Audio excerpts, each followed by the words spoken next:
and welcome back to Bard College. We are amongst the stars once more in the Black Meridian campaign, where last we left off, we reconvened at the Black Halo, decommissioned CTA mining facility, not far from the orbit of Elaroon. Having parted ways with the Civil Resolve and its remaining inhabitants, Gravendrosk and Uzok and his lizardfolk companion, you guys took a long rest and kind of tried to evaluate what your next step would be. It seems as though the main quandary was what to do with Tharavold Duskwane, who was exhibiting some unusual abilities and idiosyncratic behavior, to put it diplomatically. At the very climax of our session, Otua went to pursue Tharavold in order to ascertain where home is, where does he want to go, and something strange happened where Otua fell unconscious. And we're going to start with that. So Craig, for Otua, I'd like you to make an intelligence saving throw.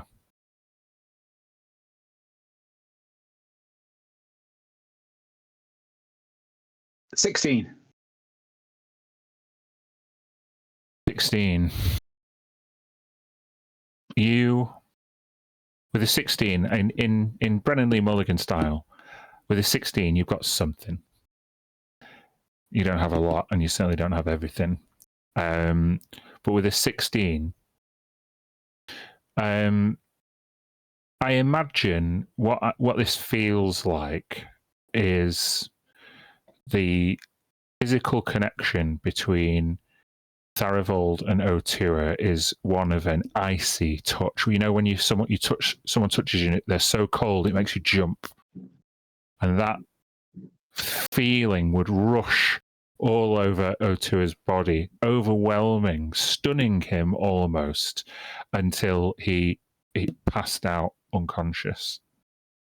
However, once the rest of Otua's senses have been deprived of their awareness of the surroundings, almost a sense of focus and calm would descend over Otua. You feel very peaceful.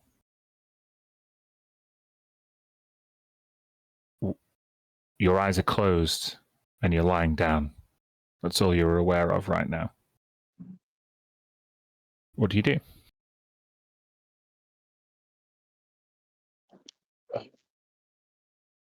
Just like open my eyes slowly. It's like, did I fall asleep? What happened? Grasping that I recognize where I am. I'm on the Witterquick. I can see. Oh no, not at all. Oh. When you open your eyes and wonder aloud, where am I? What?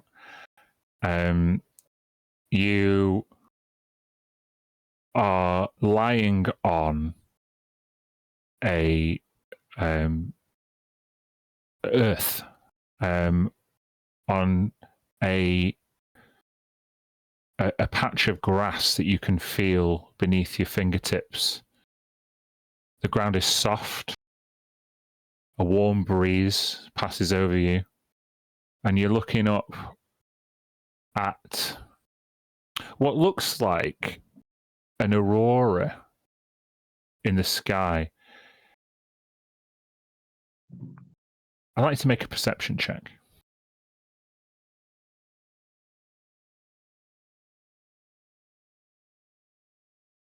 16.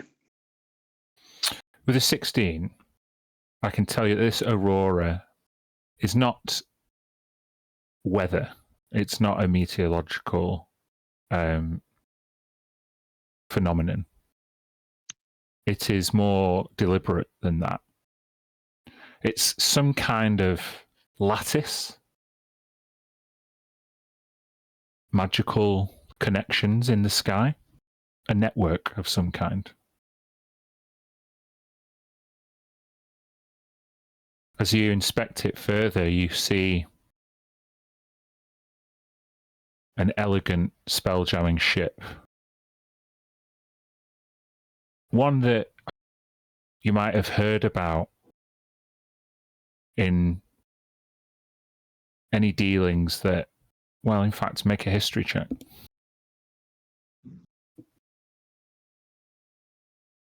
$14. With a 14, it's like an old-timey spelljamming ship. Very elegant, but not very fast. And not very robust. Beautiful. With a 14, you know that this type of ship is like a Star Moth class ship. You don't see them very much anymore. They have huge, expansive wings. You see one just passing overhead. You can hear the faint sound of a waterfall.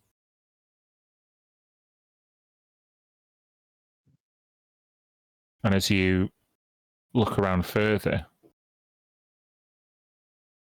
you can see an elf with silver hair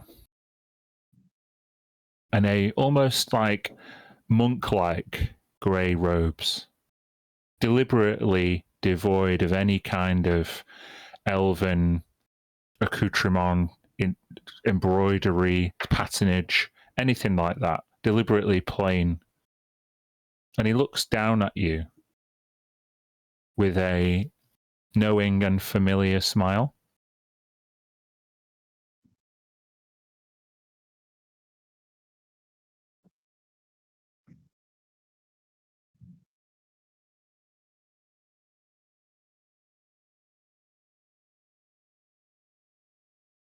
Hello?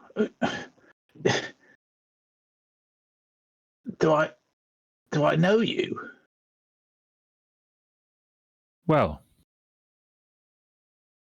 we hadn't met until recently. I'm surprised, to be honest, that it chose you. What chose me? Who are you? Where have you taken me? What? Worry not, Otua, and he extends his hand. Yeah, extend my hand out. And he helps you to your feet. And in that connection, there is a flash in your eye. And overlaid on this person's face momentarily is the face of a much older, decrepit elf with wiry grey hair and gaunt skin. Faravold? Yes. This is how I'd like you to know me. This is how I'm to be remembered. And he looks around with a lot of pride. You know,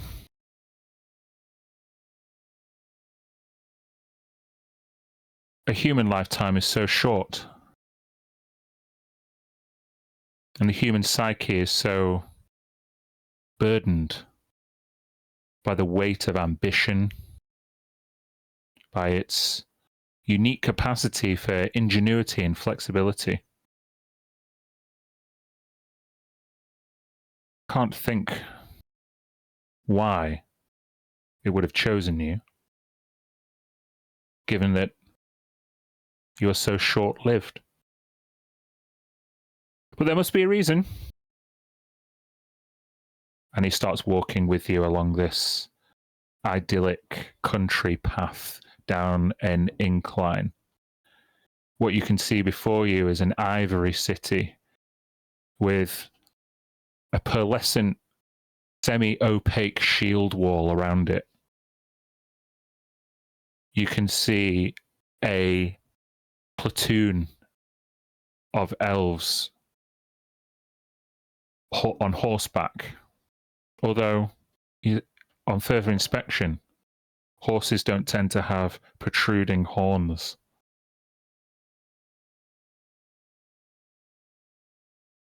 You hear a song.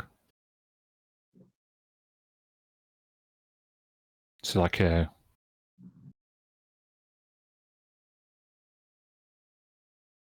song that you know.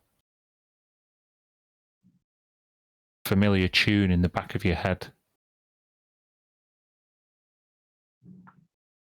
But you swear you've never heard it before.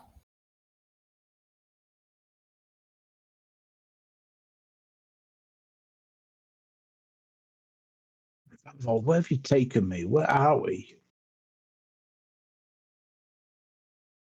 Well,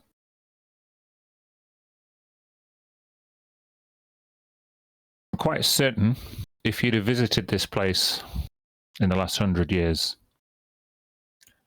it would look quite different to this.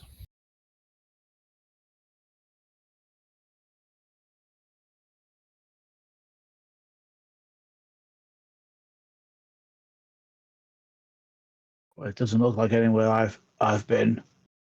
And 100 years ago, I was but a speck in my father's eye, even my grandfather's eye. Curious. Wonder if I'd ever met your father or grandfather. Do you know them? Did you know them? Not particularly, no. No, my mother's a Jack.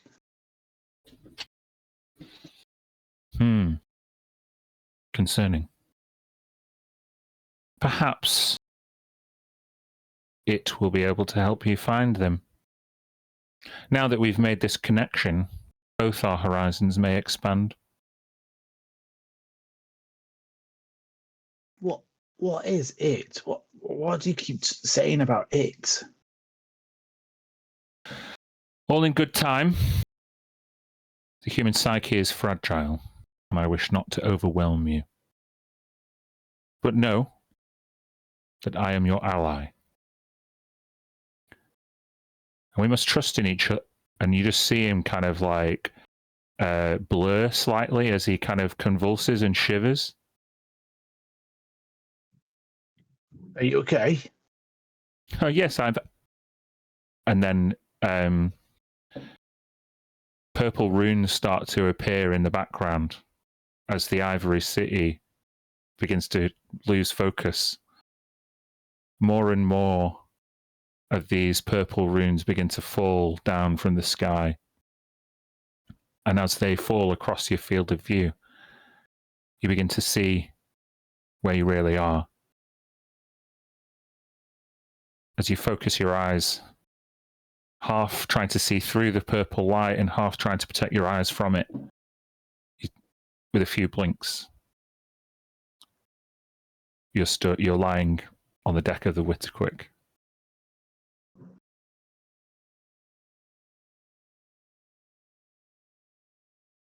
Is Farivold there still? Farivold is there. He's hunched by your side, rocking backwards and forwards with the same purple runes passing over his eyes. Who is stood around watching at this point? Okay, then can I have Kryn and Ina make either perception, insight, medicine, whatever you feel you would be doing right now?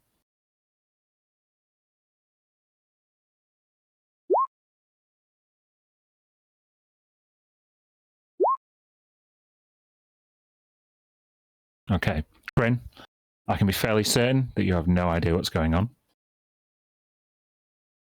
Ina, you notice these purple runes. With that perception check, there's a faint recognition. That same hue, that same light, is the light that you emit from your third eye. Ooh. Okay. However, on a 23, what you also notice are orange runes passing across Otua's eyes. Okay. And they seem to be synchronized in some way. It's only there for a few seconds as both of them regain consciousness. And after a blink or two, it fades.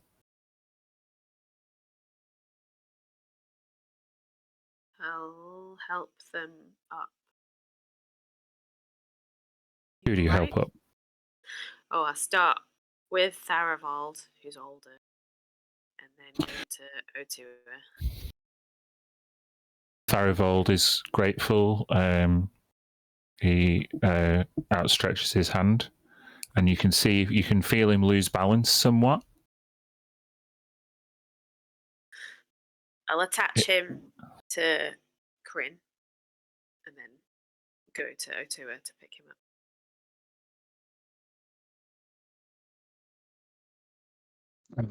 Thank you, Ina. Where was I?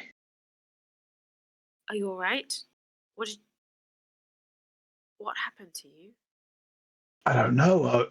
I was asking Farival where home was, and it's like I was in a dream or something. There's these purple runes in a city. And Farival was younger. A city? Yeah, an ivory city. There was a ship, a Starmoth class ship. Does that ring any bells for me, DM? I'll give you a history check at advantage. Yeah.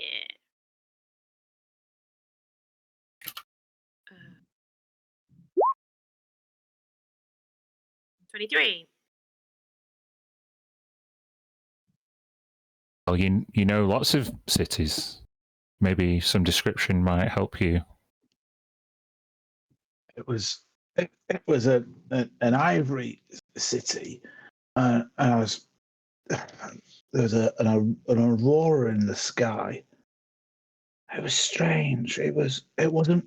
I don't think it was like a weather phenomenon. It was more like it felt more purposed. Like it was there. Someone had put it there in the sky.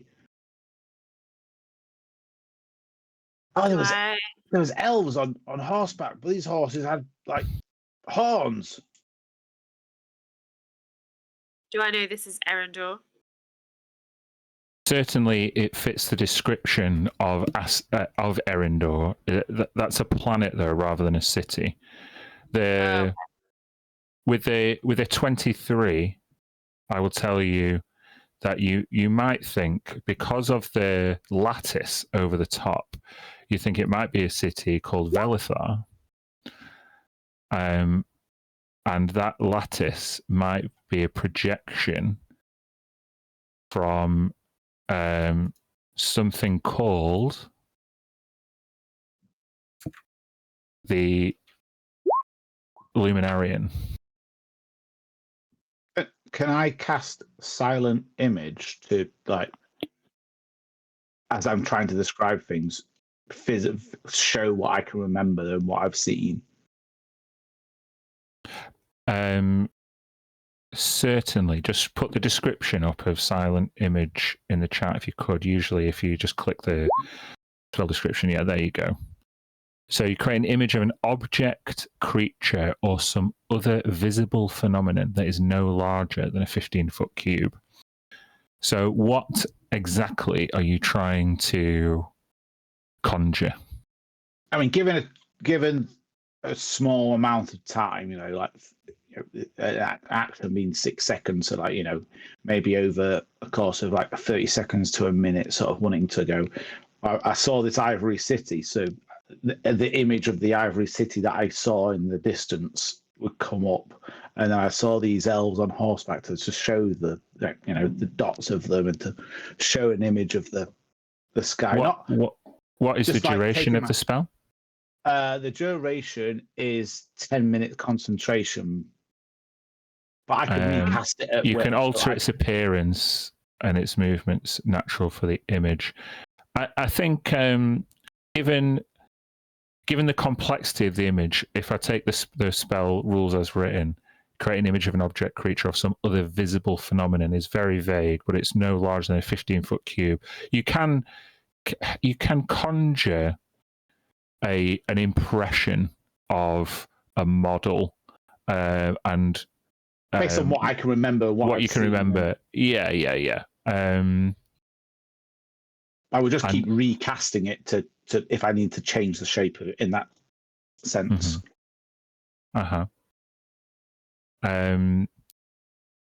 So yeah, from what you can suggest with the help of the spell, I guess I will confirm that it is Velithar. Yeah.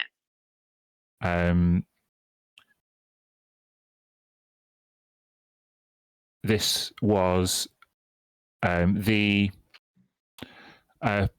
political center of Erindor, and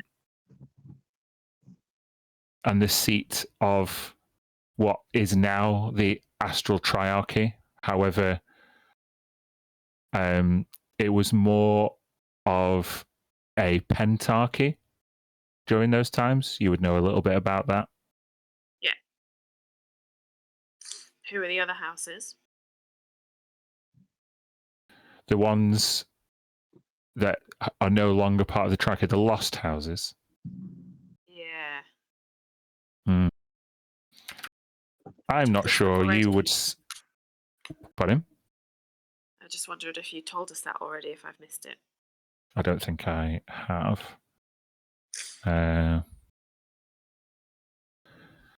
So, hold on. The first mention of a pendarchy I've heard. Yeah. But the Lost Houses rings a bell, doesn't it? Maybe? No? I think there is maybe a mention of that from Dan's original stuff. Well, hold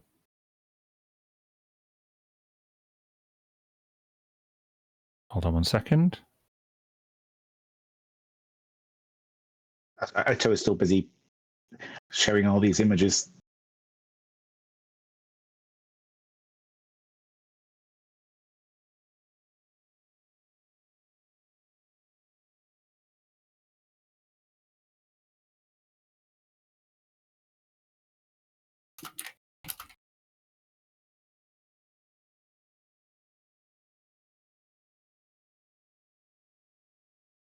Okay.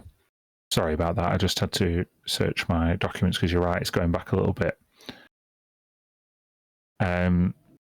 One of the Lost Houses is House Thalanir.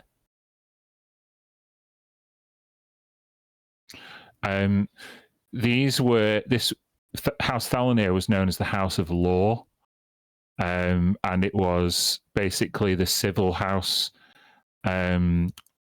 Adjudicated, the courts upheld kind of binding agreements. Unfortunately, it was the house that people rebelled against at the start of the Sundering. They lost control. Oh, okay. And that's how it became a lost house. Yes. House Velora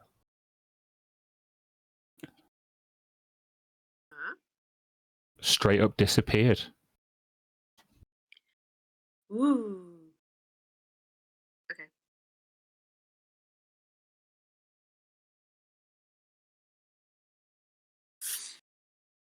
Right. So, O2 has just described this city and then projected it. I would say Velithar? Was it Velithar? And I'll look at Tharivold as well.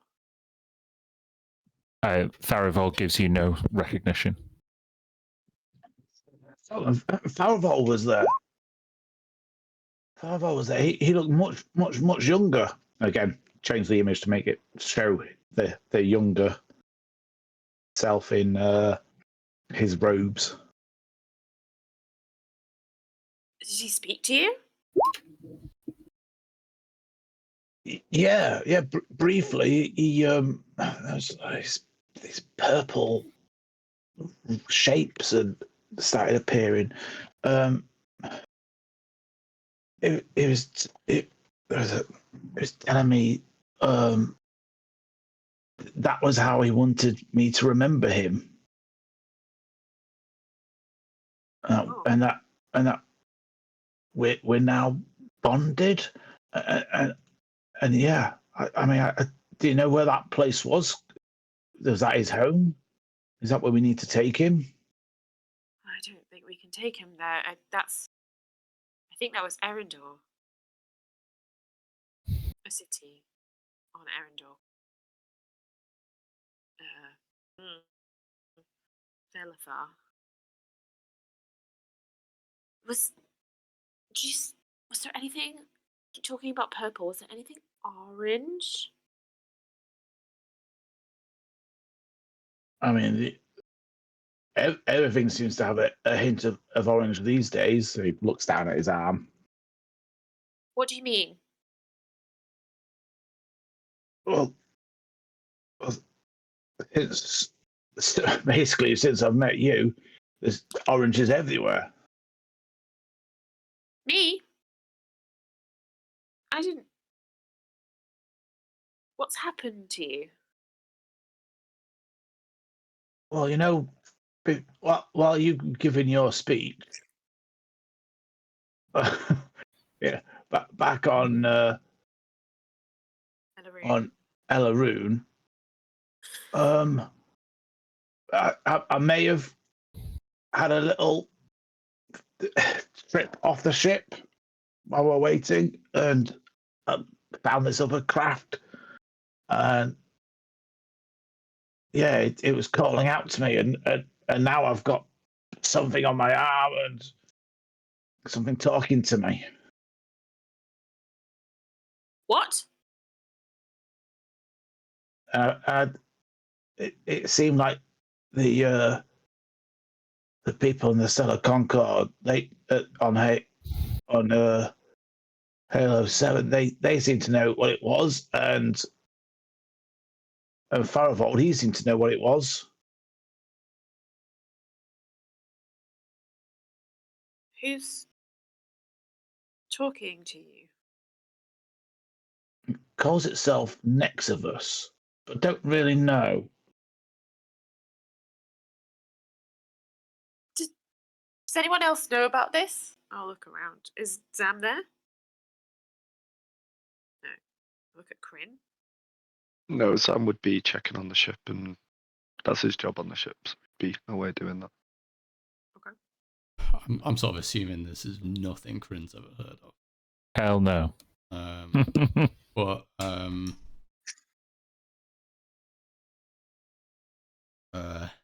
Nexivus? Never heard of such a thing. But you know, there's something I should probably mention. I wanted to keep it out of my head when I first came on this mission to escort you to Elaroon.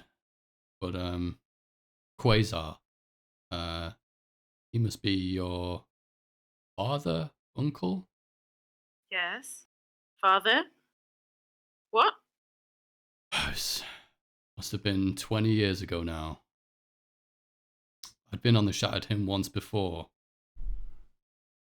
during part of a mission, Consect agents were there to help House Ormathax retrieve some ancient document scripts, something below the royal library on the ruins of check notes. Erindor Yes. scans his memory. Something crystalline, the crystalline codex. In any case, your father was sent down there. Half a dozen Consec agents, most of which didn't make it back. When he returned, all hell broke loose all of a sudden. I was green way back then, junior. But he had these runes, purple runes in his eyes, and he had aged terribly. He'd looked ravaged, halfway destroyed when he got back. Yeah. We retrieved and recovered a couple of things and cleaned the whole thing up. Wasn't really talked about much after that. But since everything's gone on, it makes me wonder, did Quasar not speak to you about this? Did you never see these runes, these purple emanations? Had he not aged suddenly when you next saw him? Yes, he'd aged. He just never, ever wanted to talk about it. So we didn't. We kept not talking about it. And I didn't see... Did I see the purple runes, DM? Make a history check. Just navigate around this cat. 12. I will say that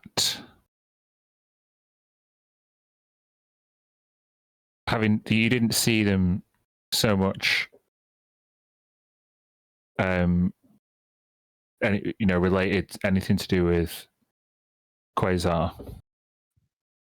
However, with that, you were personally responsible for cataloguing the crystalline codices 20 years ago. It was a volume that took you nearly 100 years. No, sorry, not nearly 100 years. It was only 20 years ago. Sorry, nearly 20 years, nearly the whole time since that mission. Dornavar Ormathax oversaw your work with a forensic scrutiny, because these codices were some of the oldest artifacts of Elven history and some of the most treasured artifacts of the past of the astral elves, seemingly charting their first steps to the stars a millennia ago. Okay.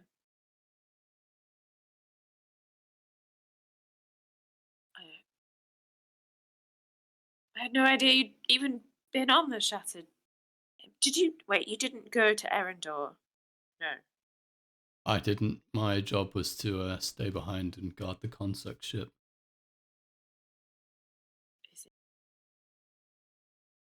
My commander, Varric Hoss, he joined the crew. I said maybe half a dozen, most of which didn't make it back, and your father. Did Hoss survive? Yeah, as far as I know. Oh, yeah, of course, yeah. He did. And did he tell you what he saw? What happened to Quasar, to my father? I'd already learned pretty quickly by then not to ask too many questions. Yeah. But there was a real stickler there, the archivist. Dornavar, I think his name was. Oh, yes. Rings a bell? Yes. The crystalline codices. They brought them to me, and I catalogued them, and he made sure it happened. It's his instruction that means that I'm here. Like I Very said, well. very few questions back then, but he was one you could tell he really knew what was going on.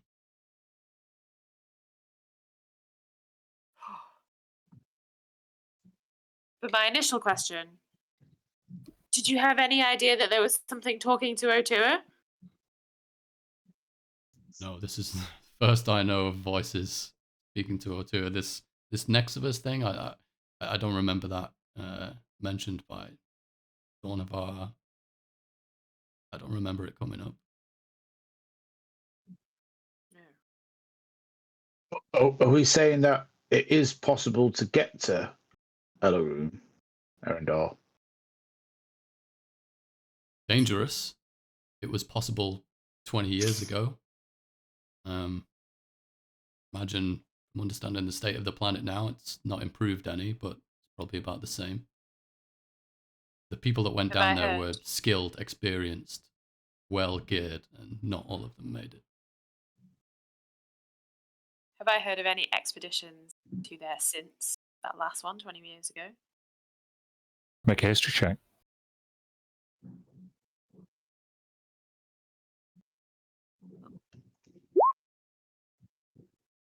$16. The 16. Since that expedition at the hand, where with the assistance of the Stellar Concord, the Triarchy has enforced a quarantine and no further expeditions for the safety of those people who might try and land aboard the planet. You remember there being quite a legal wrangling. You would remember this too, Kryn. Those Consec, the extraction team, the ones who didn't make it back were not they were hoping to come back, and certainly so were the Stellar Concord. And a couple of the people, the survivors, were also quarantined on Kython, and you never heard from them again. Survivors were quarantined on Kython. Yeah. So it seemed to have been the focal point of a rather awkward diplomatic incident, and there's been no further expedition since. Okay. I mean, maybe it's technically possible to go there, but no one has been allowed there since that trip 20 years ago. For safety reasons. Yeah, only a couple I know that made it back. Last I heard, they were quarantined on Kython. And Right. for me, at least, visiting there is probably just dangerous.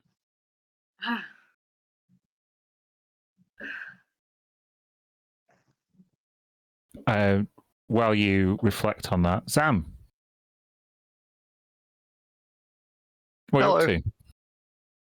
Well, I've got to make sure the ship's in order if we're going to be leaving soon. So, I assumed when I left O2, he was fine. He was just doing his thing. I don't know any of this has happened. Sure, let's make an investigation check, see how the ship's doing. It got battered recently, so. Is it who's monitoring the HP of the Witterquick? Was that O2? Yeah. At end of last session, Farival did seemingly fix everything on it. Mm-hmm. Yeah. And is that a 2 on your investigation check, Sam? It is, yeah. Okay, what I want you to tell me with a 2 in your investigation check is what job aboard the Witterquick, what device or job or whatever it is the bane in Zam's side? Like, what is the fucking thing that winds him up aboard the Witterquick the most? There is what are they called on the front of ships that are like a mermaid or a maiden, that comes under the main thing at the front? Yes, What they I've call- painted like a one of fig- these and I looked it up. A figurehead type of thing. Yeah. It's called. Is this above the piercing Oh, ram? it is a figurehead. Yeah, I think so. Yeah. So Otua is obsessed with this figurehead that we've got, and it has to be cleaned before we go anywhere. It's his pride and joy. Maybe he found it or traded it off someone years ago. Zam, to clean it, has to almost hang off the ship and go round it, and it's just dead fiddly and awkward to clean. And I've got to use the right chemicals because it could strip the paint off it, and just the right coat of wax. It's just annoying. It takes ages to sort out, and it needs doing all the time. And he's dead he's got a paranoia about it being dirty. Is it symbolic of a particular creature or being? I think it would be. It's an old scrapjack symbol, but it's been broken down and then turned into he's tried to make the mermaid lady posing on the front, but it's a weird. It's weirdly put together, like a kid's put it together. But he's done his best, and he's dead So proud. kind of like impressionist mermaid. Yeah. Sure. You have to think of a name for her, but yeah. Let's just say that the mermaid has been a bit besmirched in your recent escape from Helios 7, and it just needed an extra scrubbing. But sure enough, you would probably return in time to bear witness to this conversation. Yeah. What are you guys going on about?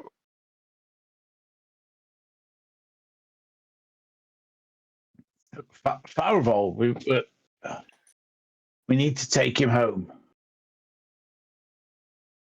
I mean, yeah, we definitely need to take him somewhere.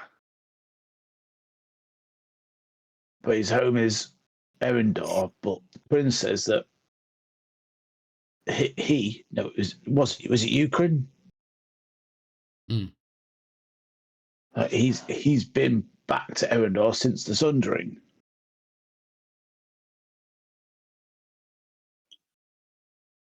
But it's dangerous. Wait, we've got. Hang on. It sounds like what you're saying is we've got to take this guy to a planet that's been sundered. Obviously, you're not saying that because it's ridiculous. Yeah, let's not get too hasty. Maybe we can just go nearby and find out some next steps. I mean, if I were to wager a guess, this Dornavar, he's still around. Probably be either very invested and very happy to receive Tharivold, or it'll be a pain in his neck, which I don't mind delivering either way. And where's he? He's on the shattered hymn.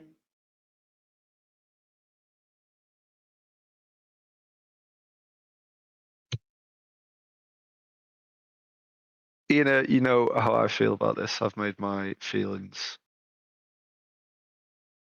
I've put my feelings out there. If we are going to go, then I will support you. I've got you back. But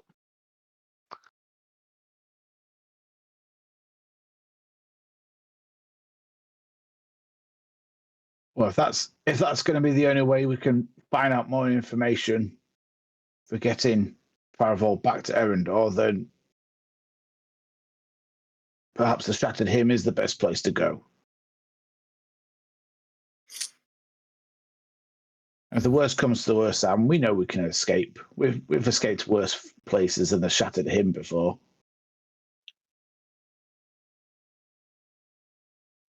yeah, you're right. What do we do with the blades? They stay here. They come with us. They could come if we trust Probably. them. We could use a few extra hands aboard ship, right? Look, let's just make sure they don't try blowing up the shattered hymn first. Well, let's get them out here. Let's go and round up the broken blades, and we'll chat to them maybe.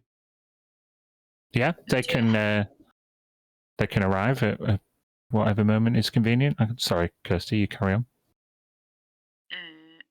Otua, does Sam know about what you just told us? What?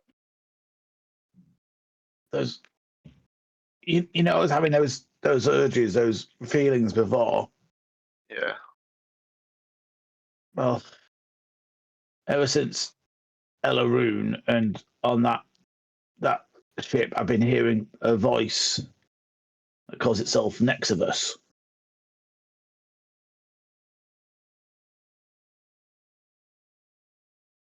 Why are you telling me now? It's been days. You know, we've been escaping the Healer 7, and we've been trying to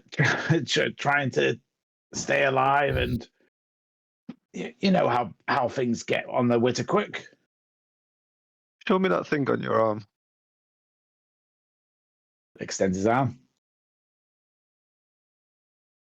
Now, above the table, what I'm thinking I see is a stone lodged into a forearm with, it's like not circuitry, but like fractal pattern coming off it on the arm. Yeah. And my memory is the past 5 years, so I've obviously not seen anything like this before. Mm-hmm.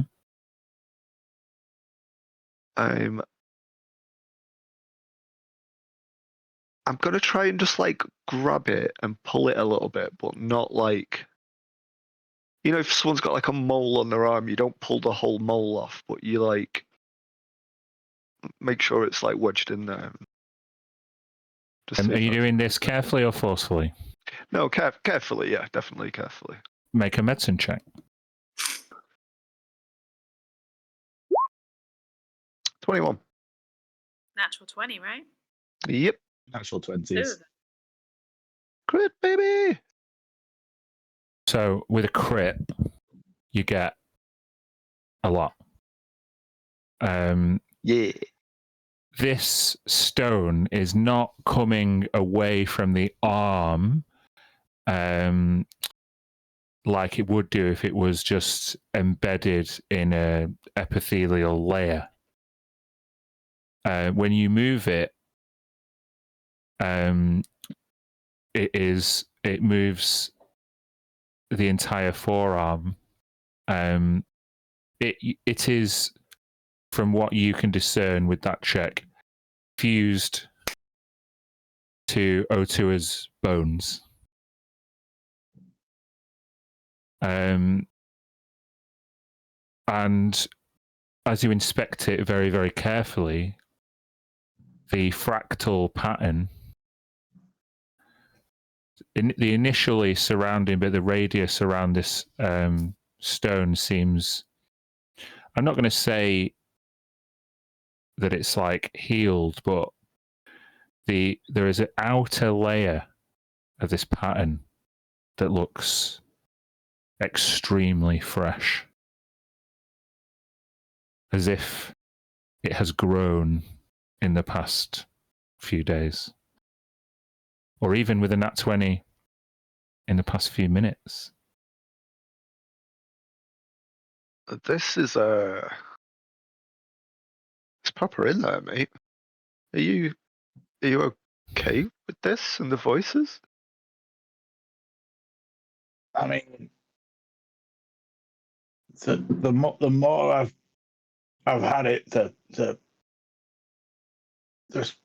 things have got stranger, but things have also got, I feel, stronger as well. You know, I couldn't do all this, and it starts, you know, showing the images of more images on his silent image of where this all happened and where he got this stone from, and it was like, I never used to be able to do all this before we arrived on the Elaroon, and everything his magic seems to flicker in this orange hue as he manipulates the image. And as he does it, the stone seems to glow along with the patination on his skin. I mean, I don't hear the voice all the time.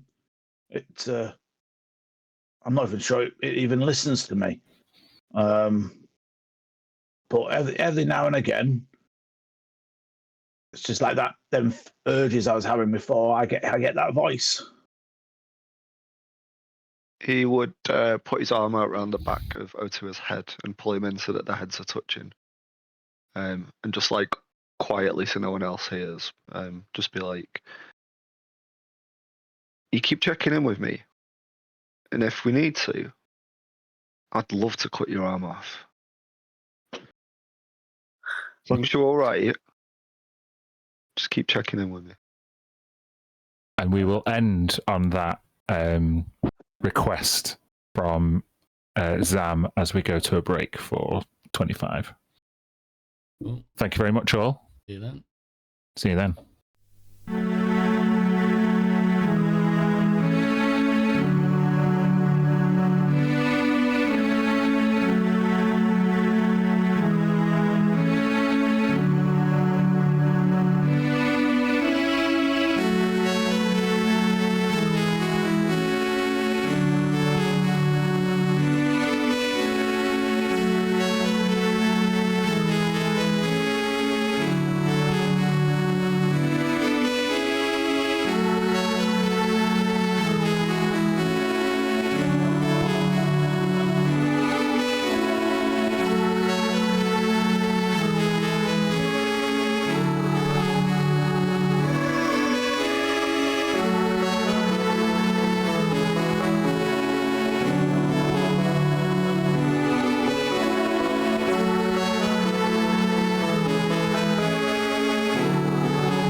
Welcome back. Here we are, still aboard the Witterquick, docked at the Black Halo. After this exchange of revelations, time moves on, and the Broken Blades come to see what's up, basically. You are approached initially by Talon, while the rest of the Blades, with Thrixie in tow, who's not a member of the Broken Blades, but as they kind of stand on the jetty, Talon shouts out, we don't really know what you're plotting out there, but if it's to sell us out to the Stellar Concord, then I don't know. Maybe take me with you and we can lose these losers. I'll shout back. How do you feel about the Astral Ascendancy? What, you want to go see the king and queen? What? How many is a triarchy? And then Dee like nudges him. Why do you want to go back there? Meet us on deck. I'll get them to come and sort of, so all four of us are all around them while we quiz them a bit.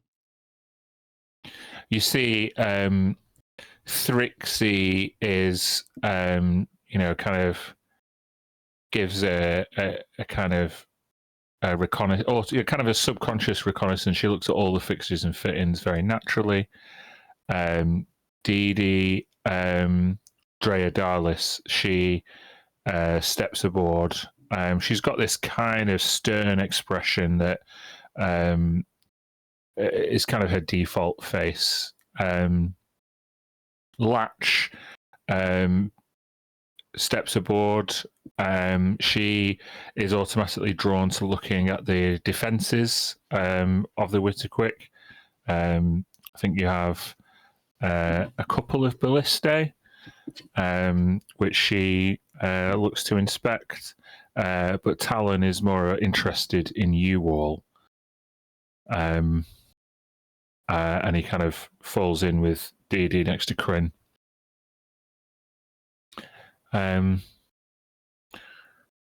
As long as you don't take us, back to Helios 7 and we avoid Consec like the plague, then we'll be fine. Goes without saying that, at least for the foreseeable, Consec are to be avoided at all costs. Well, it's a big organisation, but certainly we found an important part of it and pissed it off by blowing up Helios 7, so... Yeah, I was thinking that we're lucky, or playing the hand we've been dealt. Maybe we can curry favour with the Astral Ascendancy. We do kind of have a prize to bargain with, in a sense. I kind of gesture over towards Tharivold. And looks over to Tharivold. What's the elf got? Is it something expensive? Expensive doesn't really come into it. Valuable, let's put it that way. The less you know, probably the better. Point being, we're considering making a trip to the Shattered Hymn. You're... Dee perks up at that one. It's like, well, as long as they don't try and convert us all. I don't know what really is the point of the Elven House that seems to be devoted to scripture and tradition. They don't really see the world as it is. That's why people left the Ascendancy behind in the first place and started reaching out to nefarious capitalists like Stellar Concord. You've got to live in the real world. But sure, hey, if you want to go and sing a few songs in the choir, that's on you. Hey! There is value in protecting the past and the memories we have from them. Dee, Easy. No. And no explosives, DD. Oh, hey, I'm not casting aspersions on anyone's beliefs. I'm just really boiling it down to practicality. You know, if you've got a whole ship full of relics, that's great. But to me, the elves have always been wealth hoarders. They haven't changed with the time. DD, I need to show you something on the ship over here, DD. Come on, come with me. Talon, you carry on, DD. I'm going to show you this thing. Alan's like, this is why she doesn't get elected.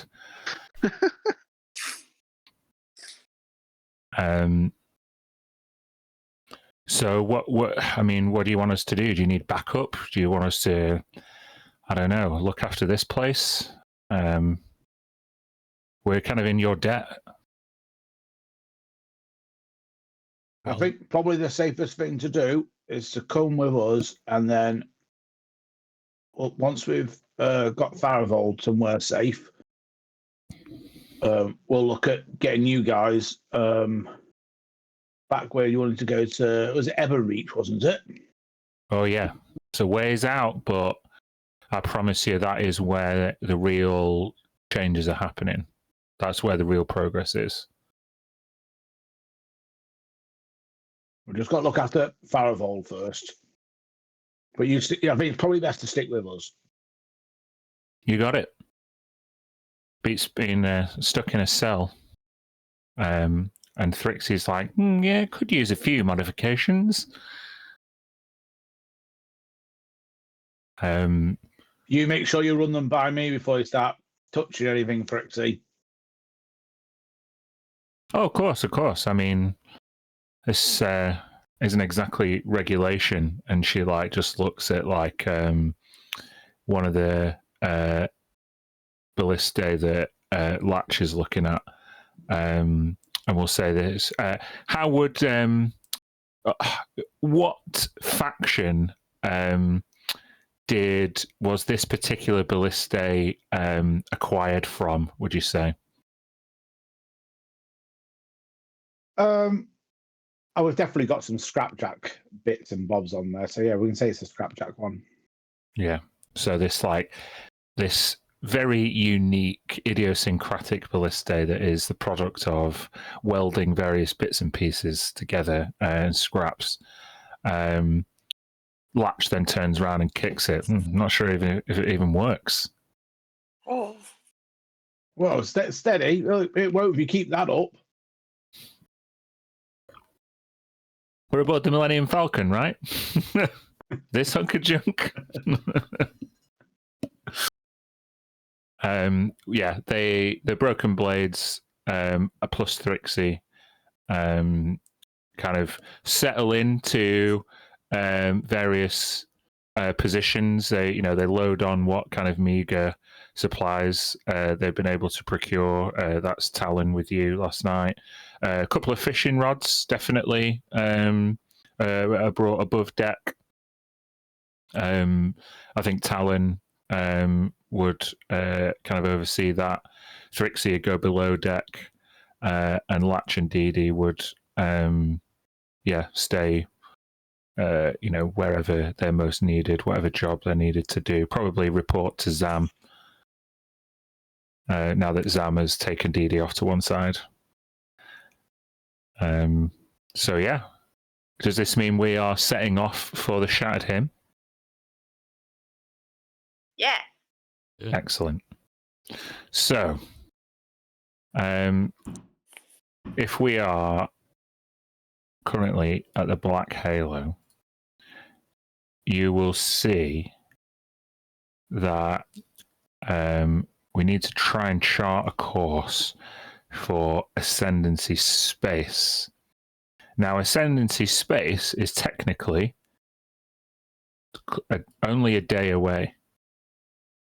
However, that's the edge of Ascendancy Space. So if we are tracking down a ship that we don't currently have any sort of connection with, then I'm going to put like a little token. This might help us remember where we are. If you bear with me.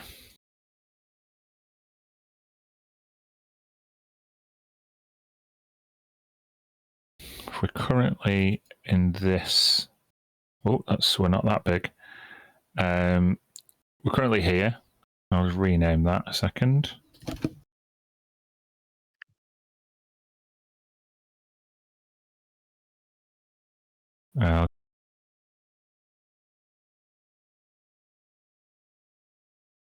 Don't know if I can give any, because it's a monster token. Can I give control? I don't know if I can.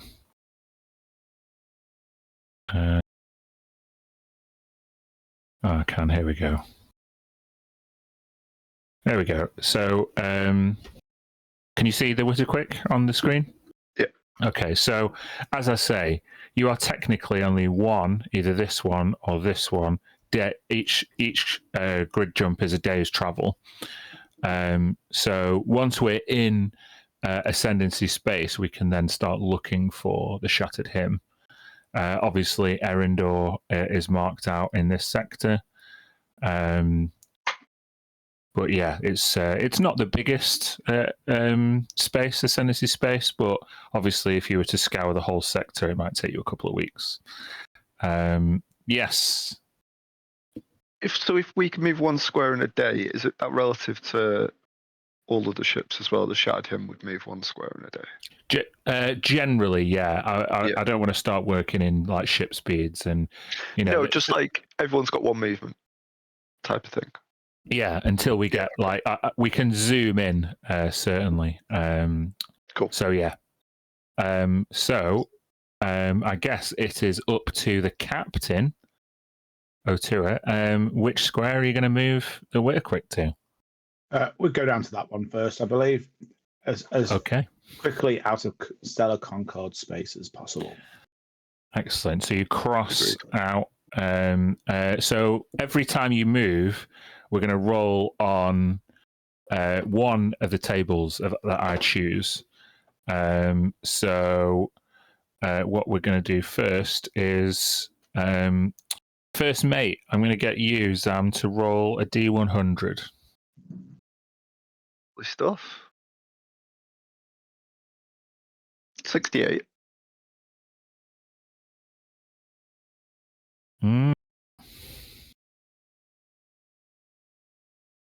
Okay. We're going to move in a second while I just pull together.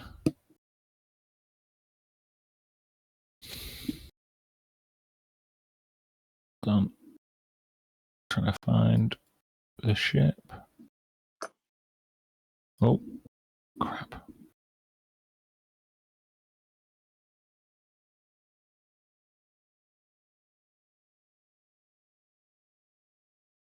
Oh, there it is. Right, here we go.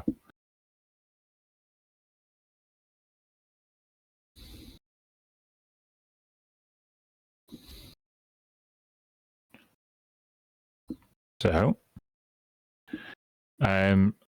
after traveling for a day, and you've had your rations for today, you had them in the morning, you enter ascendancy space, or just as you're entering ascendancy space, I'm going to get one of the other... Would Ina or Kryn be on lookout? I think certainly Kryn would be on lookout, yeah. Okay. So you can make a perception check.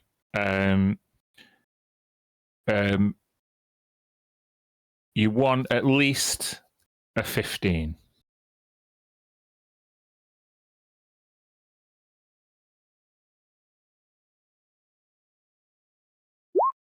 Yeah. Okay.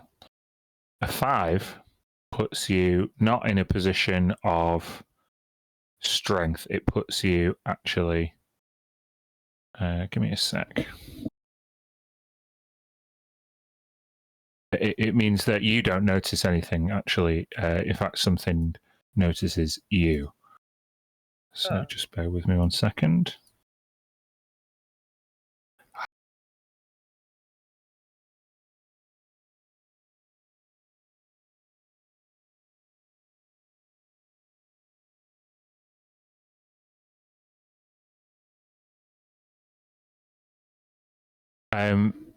So, on this occasion, what I would like us to do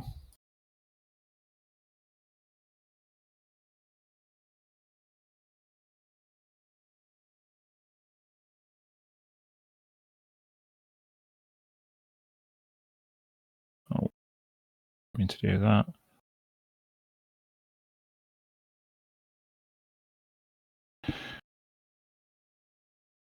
Yeah, what I'd like us to do, folks, is roll initiative. I'll bring up the token. Give me a second. Turn order, where are you? Turn order, there. Oh, and I need to clear off the... So, Otua, you will roll initiative for the ship as well. Oh, you guys need tokens, don't you? Sorry about this. Okay. Bit awkward. Give me a sec. So we've got Otua, Sam, Ina, Corinne. Mine probably let me do it anyway. Do it manually. I'm sorry? Mine will probably, I'll have to do it manually. Okay. I'm just going to put your tokens at the top of this screen. They're quite small in comparison. I can make them bigger. And their HP probably isn't accurate. So yeah, Otua, I'd like you to roll for Otua and also for the ship. Happy I take the first of them rolls and the ship takes the second one? Yeah. Please, can you add me? Give me a second.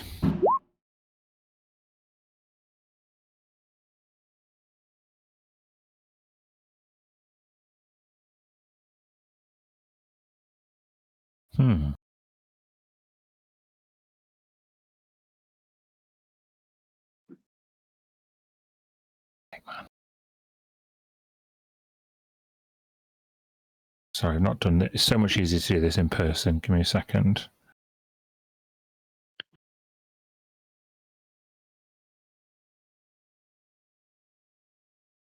Okay.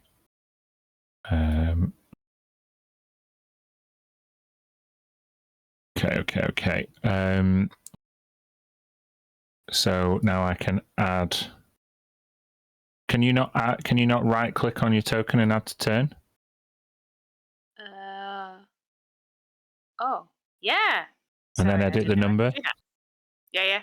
Sorry, I didn't know I can done that. I will do that in future. Okay. Sorry, Craig. You should delete the one. You should highlight the ship, I think, and then roll on the ship's initiative. Yeah. To add the Witter Quick is not called the Witter Quick now, which is annoying. No, that's not. I've clicked on the Witter Quick. No. That's weird. I changed the tokens permit. Can you move? Oh, it's because I did it on the other screen. Give me a second. Apologies.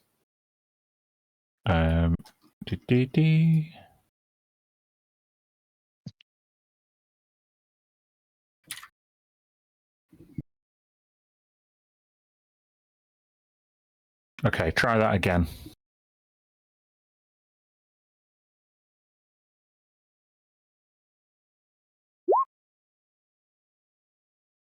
No. Oh, yeah, I did it 13. But you can change it to the original number or keep that one. I don't mind. There's no difference. Just need to delete that bottom line I added. Yeah. Okay, that's fine. Right, so I now need to roll initiative for my thing.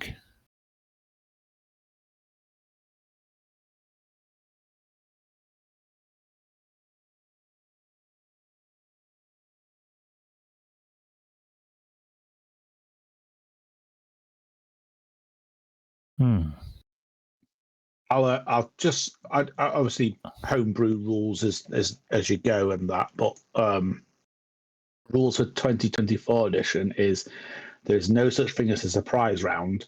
You just have advantage on initiative if you have the support drop on someone. By the way, I just thought I'd put it out there. There we go. That's turn 13. Okay. Appreciate that. The Witter Quick would be quicker generally. But yeah. Here we go then. As the Witter Quick enters Ascendancy space, the first thing that would happen is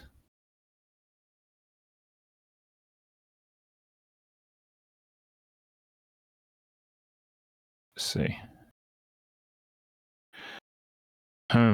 Does an 11 hit the Witter Quick?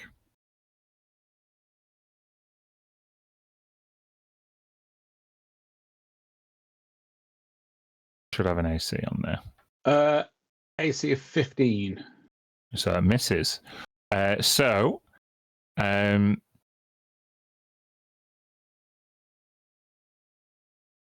Corinne, as you are facing out, looking across the depth of space, you see just a shadow over the deck, and a mangonel, a huge rock, just overshoots the Witter Quick and just passes about 5 feet in front of the ship. I will tell you that it is. When we're in ship combat, guys, each of these squares is 10 feet. Okay.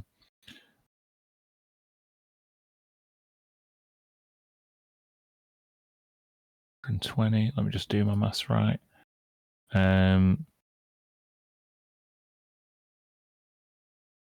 yeah. Okay. The ship is quite far away, but you're within range of the mangonel. I'll change the layer to show you where it is. And at that point, that would be their surprise round over. So, Zam, you just seen this rock pass over, as you all would have. So they're above and behind. No, the rock has come from above and dropped, so the trajectory is hard to discern, but definitely it's come from behind you. I'd shout rear and then run to the rear of the ship and jump on the ballista. Okay. So to jump on the ballista, I believe it takes an action to load a ballista, an action to aim, and an action to fire. So I assume you'd start loading it. Use your action. Yeah. Excellent. Now, the Witter Quick's turn is the turn where you decide, Craig, as captain, on the maneuvers. Basically, you can use your crew, which you now have in terms of DD, Talon, etc. You can't use all of them. The crew basically can use a turn. So you could get the crew to help aim the ballista or one of the ballistas, or you could get them to load the other one, or you can use a ship's action, for example, like we did in the past, like to dash or something. You'd say to like tighten the sails, and you can use the movement as you would. Can I see the ship? Do I know the sort of ship? If you want to use, remember we're not really. No, you can't. So It's hard to say, because you get a turn and the ship gets a turn. So it's not really O'Toole that we're interested in right now in terms of what he would do. It's the ship's go. So what would O'Toole command the crew to do on this turn? I guess is what I'm saying. I'd get the crew to help Zam. I think that would be Zam's in charge if I'm not able to do it. So get them to go to Zam and do what he needs. Okay. So to help Zam, I guess Latch would come up to you, Zam, to that rear ballista. And as you're loading it, she would help calibrate and aim it towards the back. So that would be the Witterquick's turn. It would now be this ship's turn. And it's going to make 2 attacks because it's got a lot more crew than you have. A 25 and an 18. Yes, they both hit the AC.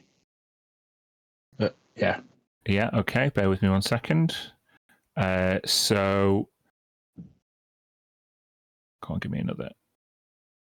Oh, right. So, as Latch kind of aims the ballista, you see behind you this space galleon. So this is a vessel much better equipped for spacefaring and could survive, a deep space journey and protect itself to a much greater degree. You know that it's armed with a mangonel. What you might not have known is the 2 ballista fire in unison, both hitting you. These huge iron rods just penetrate the hull, both at the rear, with Latch and Zam having to kind of hold themselves back from the splintering wood as these iron rods impact the Witterquick. They do 17 and 19 damage respectively. So before, when we did this, we had the damage threshold. Yeah. I think last time we just said that was like an extra set of HP or something like that.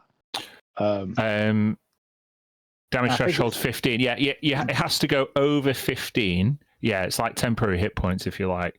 I thought it was more like the armor in Dragonbane, where any damage under that didn't. Oh yeah, you're right. However, 17 and 19 both hit it. Yeah. So yeah, it would take that damage. So take 2 and 4 damage because no. We're taking off the 15 first and then. No. It's if the damage is above 15, it takes all the damage. Okay, that makes sense. Yeah. Yeah. So wood splintering, these 2 ballista shots smash into the back of the Witterquick. Are you able to adjust the HP on the token there? Let's have a look. It's the green one. Yeah, that's 250. So.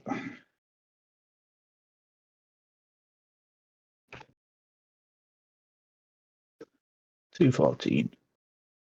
Very good. And now it's O'Toole's go. So, O'Toole, given that you're in the spelljamming helm, you can decide what to do here. Does your spelljamming helm? I'm not sure if it gives you any extra abilities. You'd have to check the item description if you're attuned to it. How spelljamming works.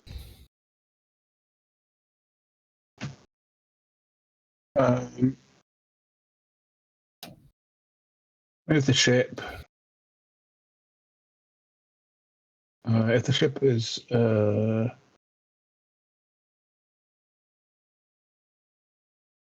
steer the vessel anytime, see what's happening on the ship. I think that's about it. Yeah. Okay. So I would basically give you basically another chance to direct the crew or to move the ship. If you have dashed already, I won't. I'll say you only get one dash action per round. That's fair enough. I mean, knowing that this is a bigger, stronger ship, Mhm. I don't see why I wouldn't be trying to use the maneuverability of the Witterquick to get away. Sure. So I didn't move anything, which I should have done, and I just what is the range of the Witterquick? What's the movement speed? It has a movement speed of 70 feet. Oh, nice. Okay. So you are about twice as fast as this space galleon. So are you just going to use your maximum movement, or are you going to dash? Yep, dash as well. Go. Okay. Now, as you dash, it becomes very clear that this galleon is not going to catch up to you, but you would get, 70 more feet away? Yeah, so 140 total. 140 total. Okay. Bear that in mind, because you are out of the short range of the ballistae now. Okay.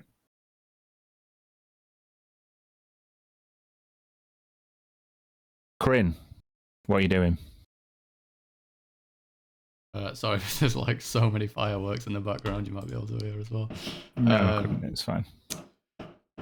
Do you have an idea of? It's going off like crazy out there. Do I get an idea of what faction this ship is? Did we say that? If you didn't know, but if you want to use a perception check, I can allow you to try and discern that with your action. Could I enlist Thrixie potentially to help me with that? As I go and grab Thrixie, knowing that we've got repairs that need happening aboard, and as we're looking through the kind of gaps in the back of the ship that have been blown into it. The hell kind of ship is that? Sure. Okay, then I'll give you advantage on a perception check.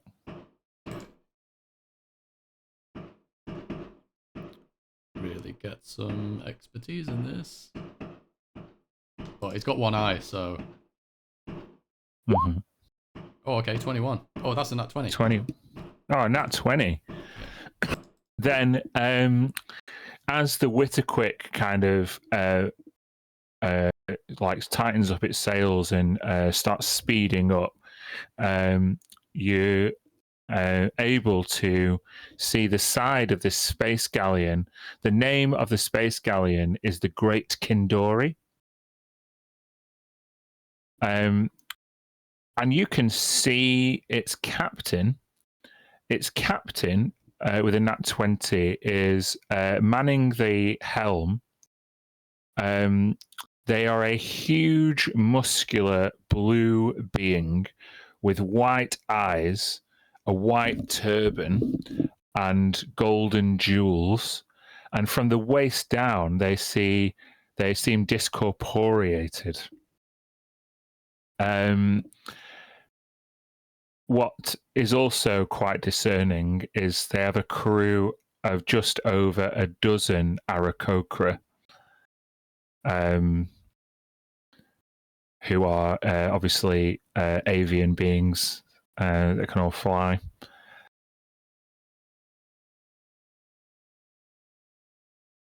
Okay, noted. Yeah. Sorry, the ship was called the Great Kindorian. Kindori. Kindori. Kindori. Do we have any history with that ship? No. Okay. Okay, Corinne, what do you do with that information? Send to Thrixie and be like, it's a fucking genie.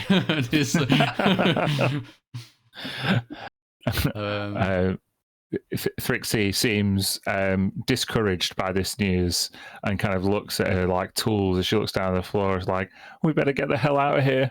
Yeah, he maybe goes back up top of the deck and alerts the crew. If they've got Aarakocra on board, if they get close enough, they're gonna board us. We need to move. Let's go. Full evasive maneuvers. Awesome. Ina, we move on to you.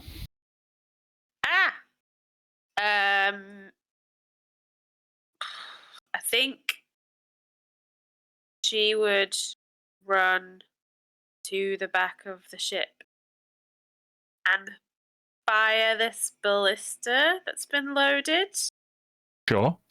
So No, we're not in short range now. you're not in short range, but you do are. You're the long range of a ballista is 480 feet. So firing at long range would just mean that you fire. Roll me a d20 at disadvantage and add 6. I think is that. I think yeah. Right. Oh God. So that's 8. An 8. No, so Ina, you grab the ballista as Latch has kind of lined it up for you, and you have to tilt it upwards a little bit to try and get some trajectory, and it just goes way too high. Does my firearms proficiency help here? Can I add 2 to that for it? Or no? Do you know what? That is a good shout. what is a ballista if not a big gun, right? Yeah, it doesn't help you beat the Space Galleon's AC, but it's a really good shout. Cool. Never mind. Okay. Zam, the ballista expels its ordnance close to your head, but goes way wide. It's your turn. Good effort. Go again. I'm going to start loading. Very good. Now the Witterquick. What are the crew doing? What's the ship doing? The crew can continue. Latch can continue to help Zam and keep flying away.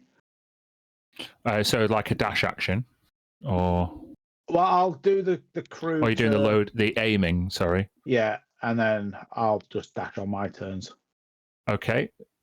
So can you now tell me if you're 75 feet further away, how far away are you now? There is 210 at the minute. 210. Very good.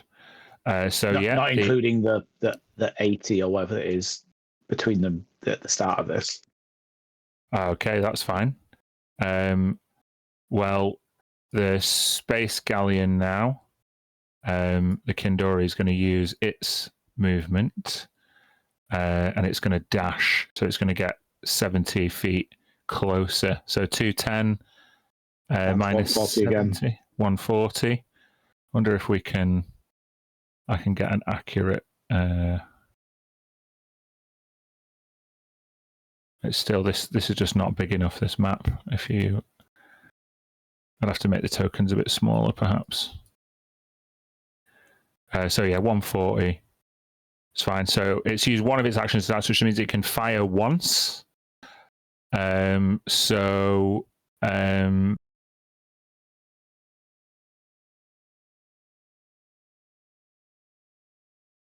going to fire 140. It's going to fire its mangonel once more. But an 8's not going to hit. Cool. Another wide shot with the mangonel. Otua, what are you doing? I'll use my action to dash to go another 70 feet. Okay. So that takes you to 210. 210. Very good. Corinne, what are you doing? Is there any sort of action you can do to bolster the defenses or repairs or anything like that? Yeah, I can. Let's see. I can get you to do some repairs. Generally, that is like a tool kind of thing that you would use. Mm-hmm. So do you have any tool proficiencies? I don't think I do. Not relevant ones before Drake. Could I? Well, mind you, I don't want to abuse the mechanic of using a crew member if the crew is like a single component. Because I was gonna sort of find they're coupled up with Thrixie for the time being. Yeah, I'll let you. You do what you like. Get some assistance there from Thrixie, maybe, in her concept sure. engineering background. So you can assist Thrixie with the repairs. I think what I'd like you to do there then is basically I'm going to cancel out her advantage with your disadvantage, i.e. to make it a straight roll. Mm-hmm. Okay, so we'll just do a straight roll. Roll a d20 without adding a proficiency. No, in fact, we'll add the proficiency bonus because it's Thrixie's roll as well. So it's just proficiency at this level plus 2 skill plus dexterity. So add 5 to a d20 roll, and you want to beat the AC of the Witter Quick, which is 15, I believe. Okay. Yes, 16. Oh yeah, no problem. And what I'm going to allow you to do then is to repair the ship with the same power as a Cure Wounds spell, which I think is it 2d4 plus? No, it's 2d8 plus your spellcasting modifier. So yeah, you can 2d8 plus whatever your charisma modifier is. Mine's plus 5 for that. Nice. 2d8. So total of 13. 13. So as you see to the damage, you can add Craig 13 HP back onto the Witter Quick. I think narratively maybe it's Thrixie's engineering expertise, but Kryn is like doing a good job of keeping her. She's probably pretty panicked, right? She's kind of like a more of a fragile kind of character. So he's keeping her commands flowing. He's keeping her calm. He's keeping her focused and on point, and helping do what she needs to do for the repairs. Yeah, absolutely. You're used to giving orders with your eventual superior rank to Thrixie, and Thrixie falls into a kind of a default stance of, okay, sir, let's go. She does accidentally call you sir by accident, I think. Okay, we go to Ina now. Zam said we go again. So I think it is loaded. Again. Latch loaded it, and Latch aimed it, and Zam loaded it. So still in range. You're still in the long range. Okay, so the same again. Same again. 2d20 plus 8. Oh, wait. But it was at a disadvantage? It's at disadvantage, yeah, unfortunately. So 19. But 19 does hit. So you can roll damage, which is 3d10. Yeah. Oh. 11. Oh, okay. Okay. With the ship being slightly more stabilized thanks to Kryn and Thrixie's repairs, and obviously the first one was a practice shot. You're able to aim a little bit more precisely, and the ballista goes through the figurehead of the Kindori, but it is barely superficial damage. This thing is robust. Okay. Good shout. Zam.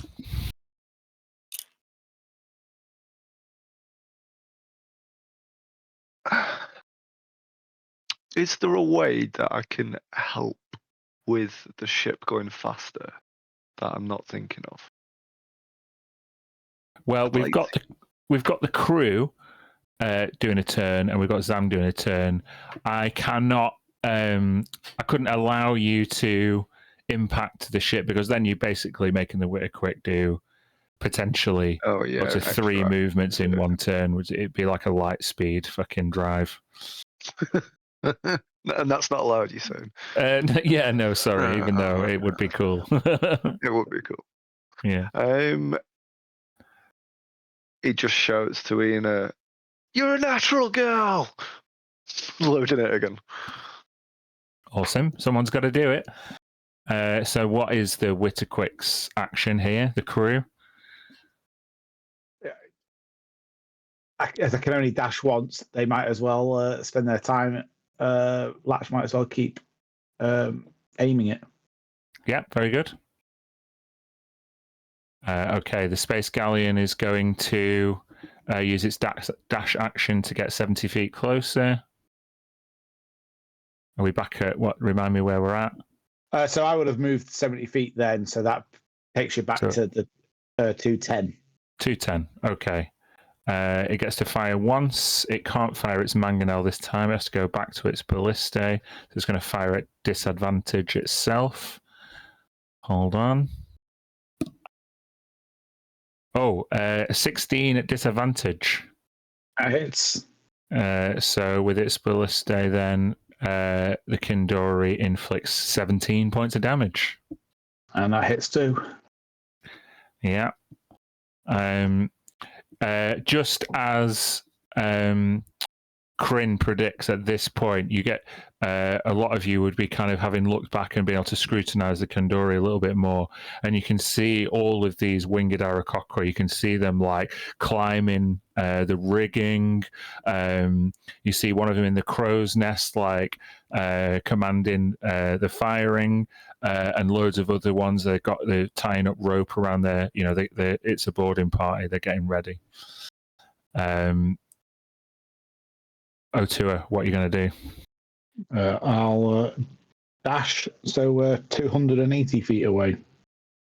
280. You are pulling away from the Kindori. Kryn. Yeah, we're at quite a lot of range, aren't we? Yeah, I'll maybe just try the same as last turn, see if we can do any more repairs. Sure, then add we have a D20 plus 5 to a D20 roll. Yeah. 16? Yeah, then you can do yourself another 2d8 plus your spellcasting modifier. All right, nice. That'll be 11. 11. Add 11 hit points back onto the Witterquick. See, I don't know if you considered the speed of the Witterquick when you first picked it, but it is proving to be clutch. Mm-hmm. Yeah, we totally did that then. Excellent. So Kryn and Thrixie are setting about those repairs. Ina. The ballista is loaded. It's loaded and it's aimed. It's aimed as well? Okay. Yeah. Shoot. Same again. Same again. It's disadvantage shot. Add 6 to a d20. Wah.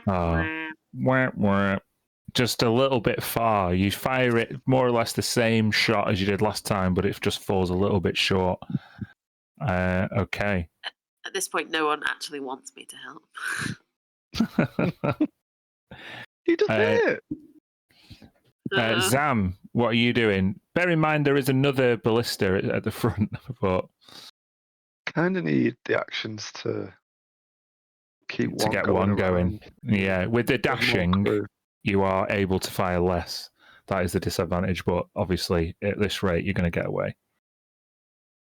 Yeah. Unless you turn around and face it head on. We turn around. Now that we're nearly away, should we turn around and go back? No, I'll just load again. Very good. Okay. Then it's the Witterquick's go. Prepare for ramming speed. No, only kidding. So they'll move to do that's 350. 350 away. Latch will aim it. Yeah, good. Okay. The galleon's going to dash, getting 70 feet back. 280. This time it can fire its mangonel. It is disadvantage. And with disadvantage, a 6, whoosh, another mangonel stone. Just it's way too short. Now the Kindori is getting smaller. Otua, what are you doing? Dashing to get us 350 feet away.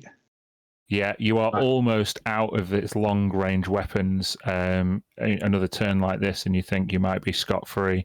Hold tight, everyone. We've nearly managed it. Okay, Corinne. Same again. Why not? Go for it. Oh, I think that's not enough this time. 9. No, not enough this time. You've done some good work up to now, Good repairs, but you struggle to make the same progress that your initial deployment proved fruitful for. Okay, Ina. Well, got fire, don't I? Oh no. A natural 1. Natural 1. What I would like you to do is to make me an intelligence saving throw. The DC is the Witterquick's AC, so 15. Okay. Oh. With a fail, this firing of the ballistae in quick succession seems to have jammed it real good. Oh no. The rear ballistae is jammed. This one's broken. Whoops. This we said it was a kind of scrapjack kind of modified weapon, and seemingly some of those modifications might not be as reliable as you hoped in this tense situation. However, we go to Zam at the top of the round. You're all right, Ina. We don't normally get 3 shots out of it, to be honest. And then I'm going to start trying to work it. Get rid of the jam or pull a string or... My notes say that we said that there were 3 ballista. Witterquick. Oh, are there 3? Yeah, okay. Sorry. I thought there were 2. Okay, so are you trying to unjam the rear ballistae? Okay, so do you have a tool to do that with? Do you have any tool proficiencies? Probably not.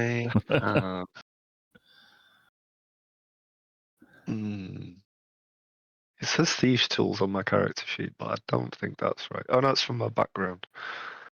And there wouldn't be much use anyway. Thieves' tools are for, manipulating very difficult things. It might just be that there's a catch.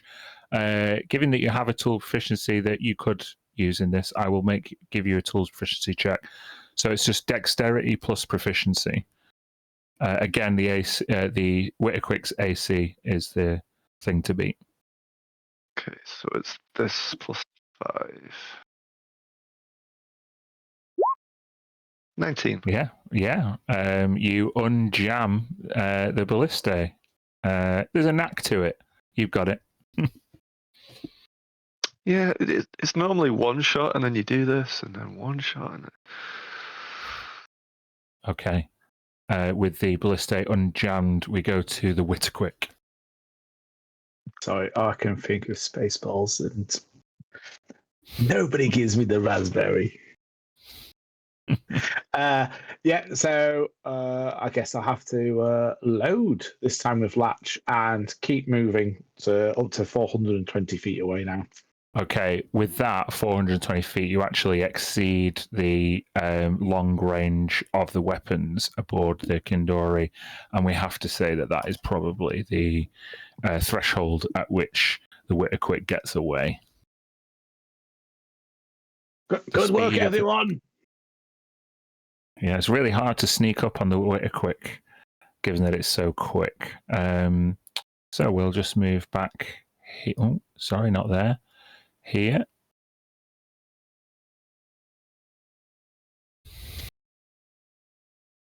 So, which square are we moving to? Oh god, that was only one square. I don't think we want to go towards Erendor, really, but further into Astral Ascendancy space. Possibly like Selenos Prime. Thinking about it, if we land at Erendor, surely they've got a way to keep in contact with the Shattered Him. Or have location coordinates. Its last known position. Well, Erendor itself is like destroyed. Superstorm. Oh, yeah. Right, yeah. You can go aboard Erendor if you want, see what happens. I would say, presumably, if we could get close to it, we'd be under the watchful eye of the Ascendancy, if you know what I mean. It's a point of interest, isn't it? So, yeah. Might get if it's off limits. What I'm thinking is, if we've got to do an encounter that big every square, it's going to be after Christmas until we catch up with. No, I told you that moving into a square, I will roll on a table. It may not always be the ship encounter table. But it could always be the ship encounter. It could, yeah. I'm trying to think of a way we can narrow down the search field. It's not going to be this time. However, Kirsty, this time I'm going to go to you. You are going to have to find a way to make yourself useful after jamming up the ballistae in the last one. So I want you to roll a d12. Okay. 1. Is that good? Unfortunately, a 1 means that you're going to have to scrape some barnacles off the hull. That's what needs doing, I'm afraid. Fine, that's fine. Come on, Need ship help. rule. Ship rule, you jam the ballista, you got to scrape the barnacles. Come on. Everybody Seems does like maybe we have more urgent things to fix than barnacles, but that's fine. I can... Whatever. Trixie's like, I got the damage. I mean, you can go. So, how does Ina accomplish this task? Does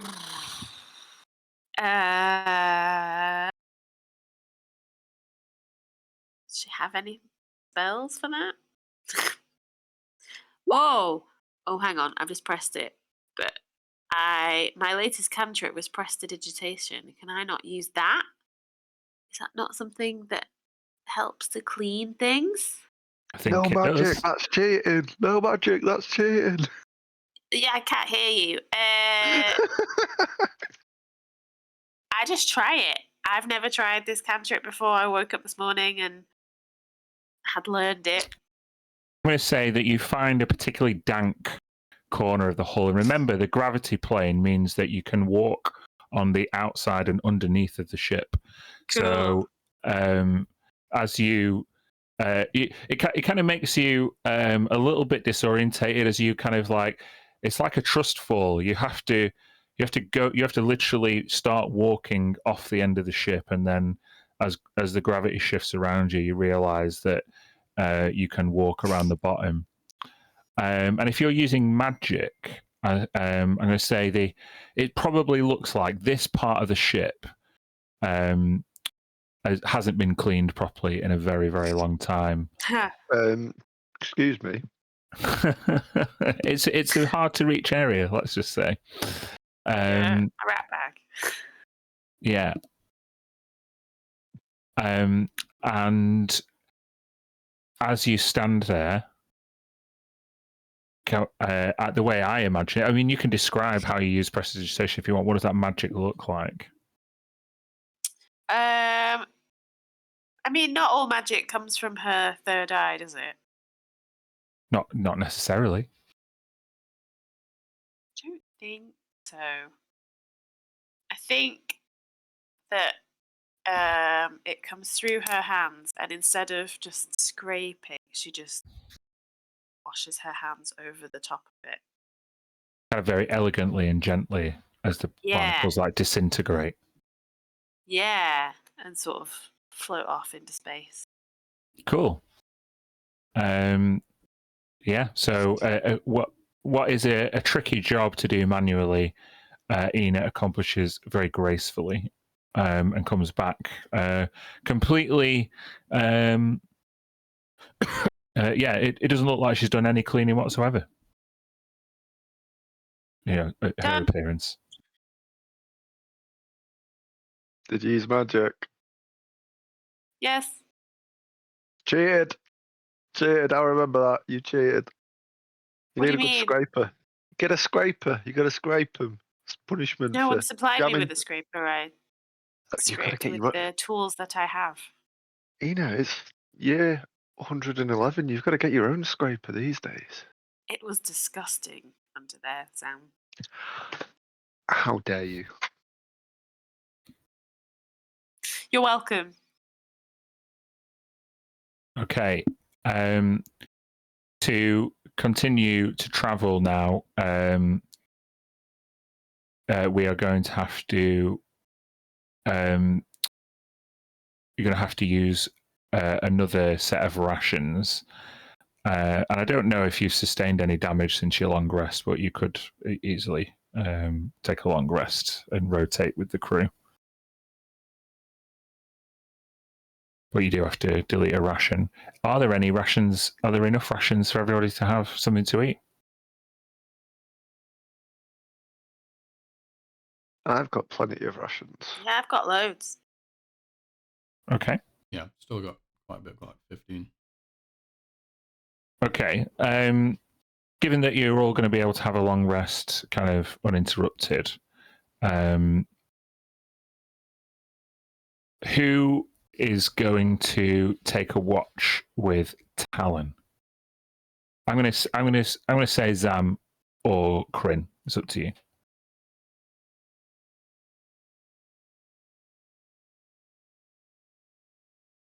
Up to you, John. Bryn makes a passing complaint about his missing right eye and suggests that you do it. This time. Okay. Okay.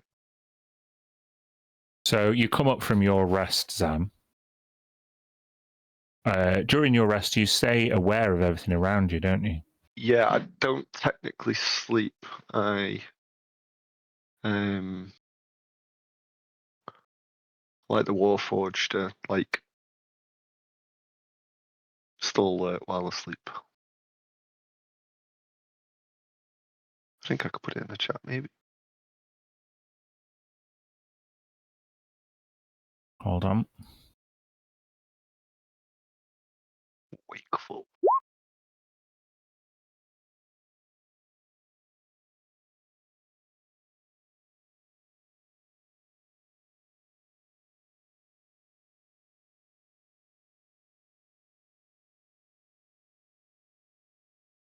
Here we go.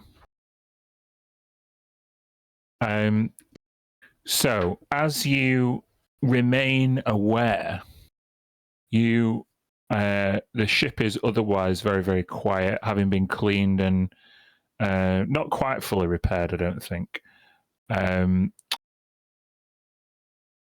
But you feel one of the broken blades march topside. And for whatever reason, this feels unexpected to you. Maybe it wasn't the agreed schedule. Yeah, I'd follow them up. Okay. As you get topside, you see Talon. He kind of turns around. He goes, "Oh, I'm sorry. I didn't mean to wake you." Oh, I don't really sleep these days. You good? Oh yeah, sure. Just wanted to,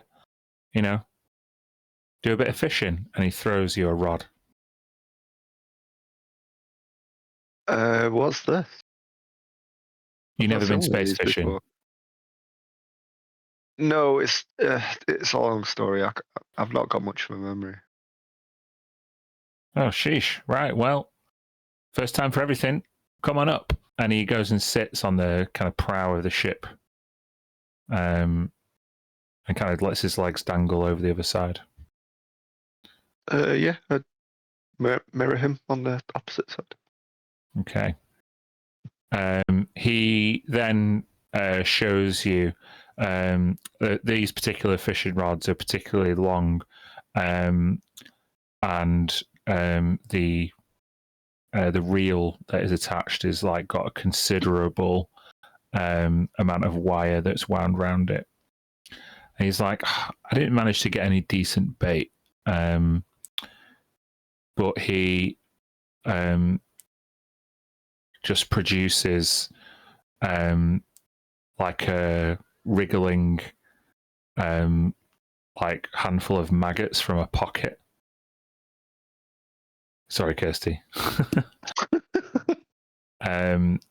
So yeah, as you attach the bait, he shows you how to cast off. Do you want to cast off? Yeah. All right, then you need to make a survival check. Good solid 8.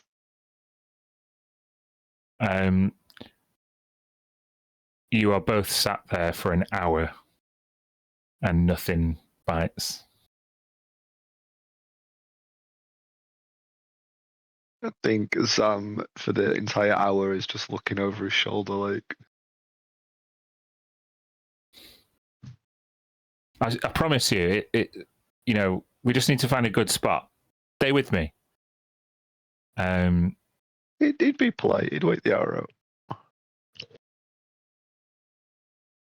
Well, So, is this it? well, it's not going particularly well. I swear it's Ascendancy space, man. The elves must have some just weird juju. And he casts off again. If you follow him, you can make another survival check. Yeah, I'll carry on. 14. 14. At one point, you think you get a nibble. Talon, what is it that I do? Do I pull? Make one more survival check. I'll give you advantage with Talon's like, no, give it here. 18. There you go. I want you to roll a d20, please. 1. A 1. As you reel in what you've caught, a 1 means that you have caught yourself your very own spiky space urchin. It's that looks very unappealing. It's very sharp, and as you roll it in, Talon's like, I think it's a delicacy.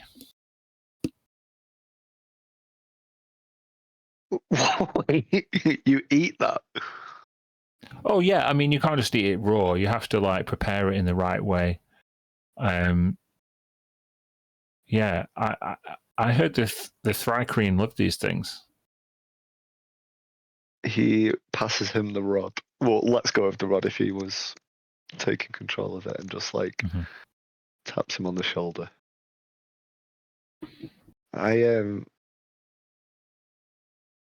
Yeah. Okay. I know someone who'd love that if you want to give it away. Sure. And he like hands it to you. I've got to introduce you to someone. Come with me.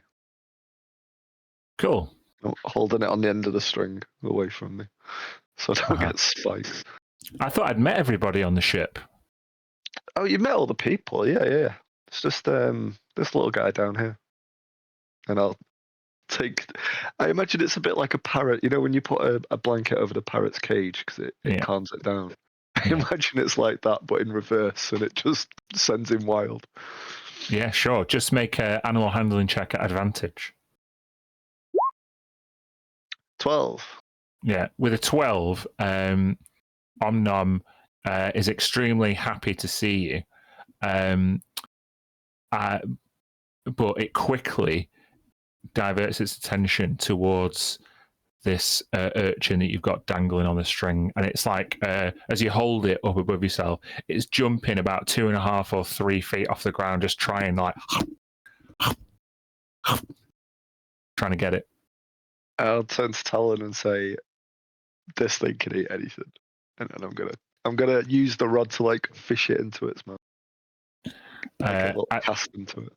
As you cast the urchin into mouth, you can see Om just goes to eat the whole thing whole, and it does. And you can see as soon as it closes its mouth, you can see the protrusions in its little neck, and you can see it like it stops for a moment, and it like splays all its legs out, and it starts shaking, and you can see its little eyes watering until it swallows it all in one go. And then it starts wagging its little tail. Good boy, good boy. And he's just looking at Talon for Talon's reaction. Talon is like, that thing really can eat everything. What's his name? He's called Om. He's great. No way. The Witterquit's got a little mascot. That's cool. I found him on a space dock. Oh yeah. Yeah, I mean, I don't know where they're from. I've never seen one before, but we got one. Whatever me it is. neither. We should find out though. Maybe is this like an adult? Is it a baby? I've no idea. I hope it's not a baby. Can you imagine what a huge one of those things would eat? Oh yeah. Maybe we should just feed it as much as we can and see how big it gets. That's a really bad idea, I think, but also I really want to do it. Yes. Okay. Okay, after a bit of bonding with Talon, the resting is resumed. We're going to move one more square, Captain. Let's stay central. Okay. And can I ask for mechanics as well? Can we see into the square next to us? No. So if the shattered him was one to the east, we wouldn't see it. We have to get on. No, not unless you had some surveillance equipment. Okay, cool. Telescope, spyglass. Sure. Spyglass is expensive, rare, useful. Yep. So as you move into this square, lo and behold,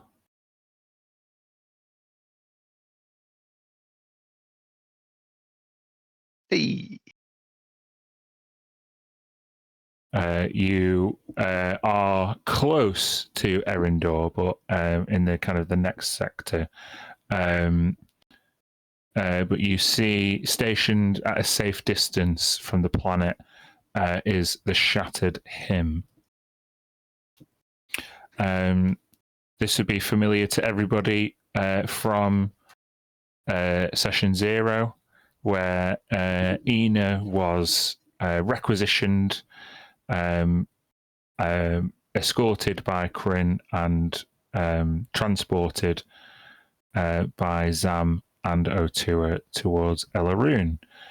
But the prodigal librarian returns. And as you close in and you get to within a mile of the Shattered Him,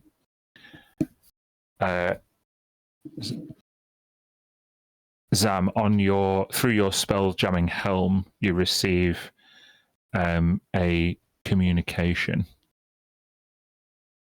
Bear with me 1 second.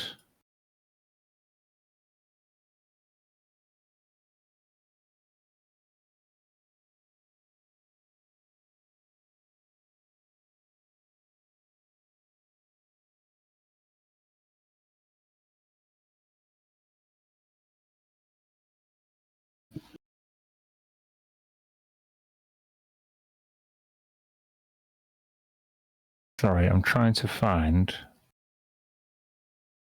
the name of the communication tower. Oh, the Lexicon Spire, that's right.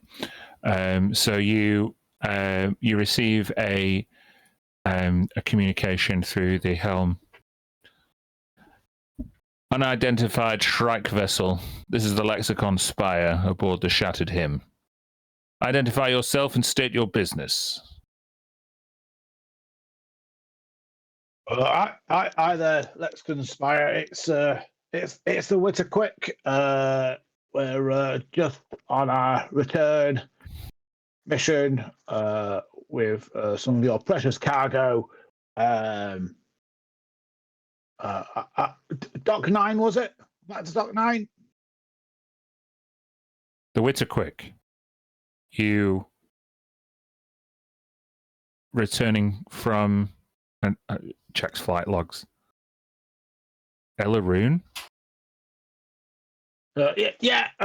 Sorry about the delay. We had a bit of a diversion, but we're back in one piece.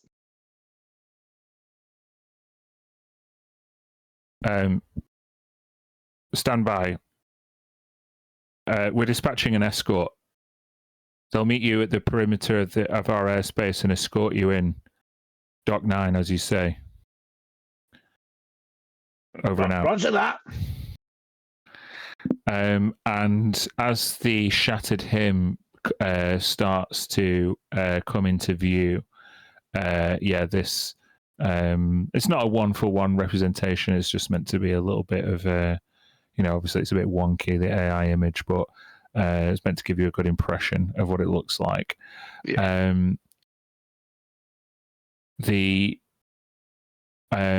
As you get closer, you can see these two ships. They leave the Shattered Hymn in unison, and they cross over you, and then end up kind of barrel rolling and landing either side of the Witterquick. As they crest over the top of you, their sails open out. You feel like this is a military formation, and two Star Moth class ships. They look like beautiful, delicate insects, and they are they concealing your presence? Are they escorting you? Are they keeping an eye on you? It's hard to discern because they don't send you any transmission.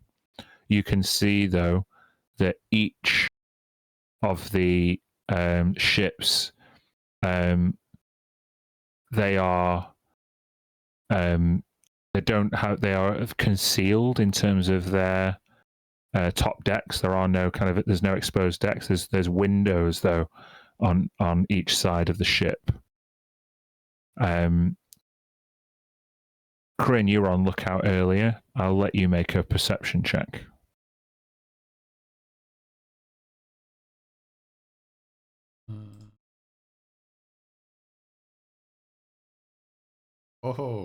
Not 20. Oh. With a nat 20, you get everything. The coordination evident in these ships means that they are definitely connected psychically, you would say. You also, through the windows of the ship, spy matching uniforms to the left and right. And it's a uniform that Corinne has seen before. It's the uniform that Quasar wore.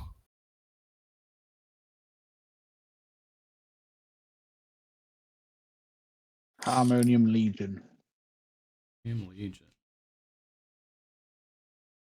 They are a famed kind of special forces elven military unit.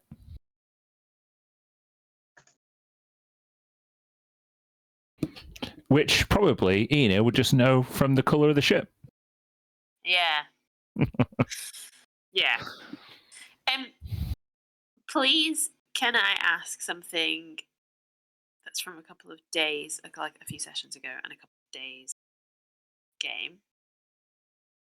The last time that I saw any elves was on a camera. Someone was watching a meeting. Yeah. What did I glean from that? Did you say that there was a transcript? Kind I of. saw something. Yeah. Well, it was definitely being recorded. You saw the screen. Yeah. I'm sure I sent this to myself. Closed caption. Yeah, sure. Oh yeah, here we go.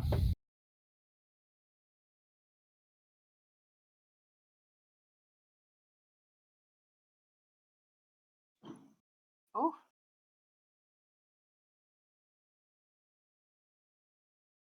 With me.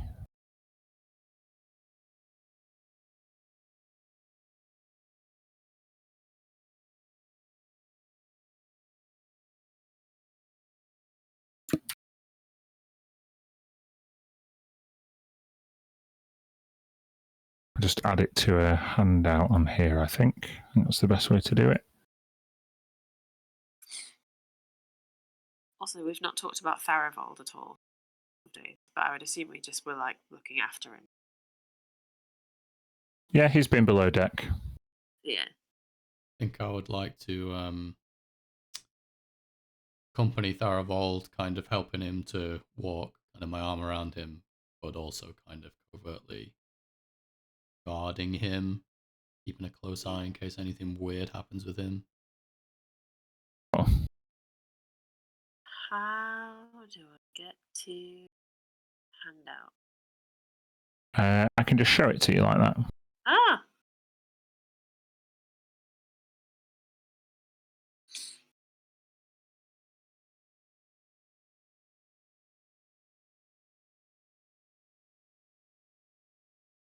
Would you like me to read it out dramatically?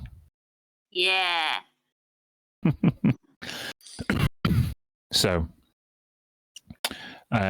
what you saw, according to the readouts that you observed through the two-way mirror, being observed by the CID, which is the Concord Intelligence Division aboard Helios 7, you saw, this was actually Graven Drosk who was watching this meeting, who you would now recognize. The Triarchy of the Astral Ascendancy was convened in an emergency session following the Veilthirian incident. Concord monitoring suggests acute ideological fracture between houses Coronith, Velastra, and Ormathax. Notably, the Cantor of Echoes, Dornavar Ormathax, failed to attend the convocation aboard the Shattered Hymn. The absence of the Ascendancy's spiritual authority intensified discord and left House Ormathax effectively leaderless during the proceedings. The focus of the meeting was the Ilfel-Rua anomaly and the Concord proximity to the hymn's psionic archives. So, High Warlord Tharian Coronith, who actually I can introduce you to now that this is what you would have seen. This is what he looks like. This is High Warlord Tharian Coronith. Did that pop up? Yeah. Yeah. It should be in everyone's journals now. You also, he would have said diplomacy, reparations, and now blood on the cobblestones. This is Ormathax's folly, weakness dressed up as piety. Scathing in his assessment of events. He is then joined in the meeting by Lady Serelith Velastra.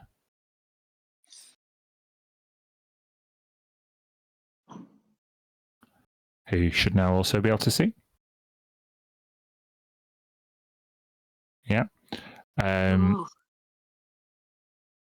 And she says, "Do not mistake brutality for Ormathak's weakness. Ilfelrua stood for reconciliation, and your soldiers answered with fire and batons," she says. One of House Valastra's envoys turns to High Warlord Tharion and says, High Warlord Coroneth, and says, "Your legions make corpses faster than they make peace. Where's the cantor? Where's Ormathax's voice now?" And the High Warlord says, "Missing, hiding perhaps. The hymn bleeds and its priest hides behind psalms." You then get Psalmkeeper Therin Vathar, who is standing in place of the Archseer Ormathax, the head of House Ormathax. Ozivar Ormathax is the Archseer. This person is a kind of a religious underling, psalmkeeper. "You all speak of politics. I hear the hymn. The girl's eye opened and prophecy spilled forth. You call it chaos, but I see revelation." And then Lady Serelith said, "Then we're ruled by silence. If the Cantor of Echoes cannot speak, others will sing in his place." And that is all you saw from that meeting. Okay. Gosh, right. That's good to know.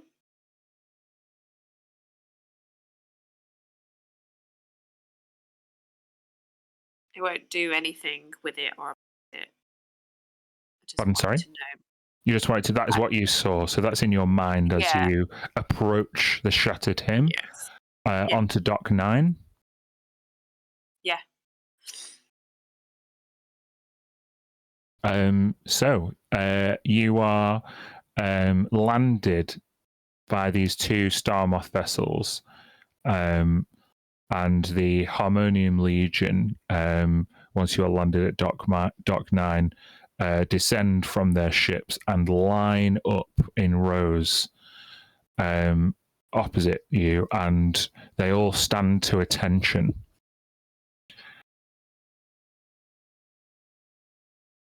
You are greeted personally by the one person who seemed to be missing from that meeting.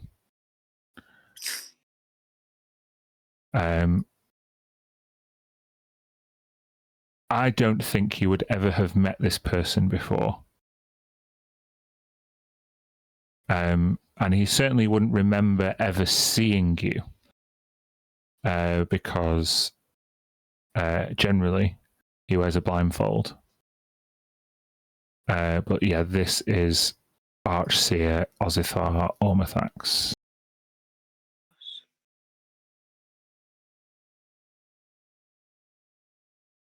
He's constantly holding an orb and a book, constantly.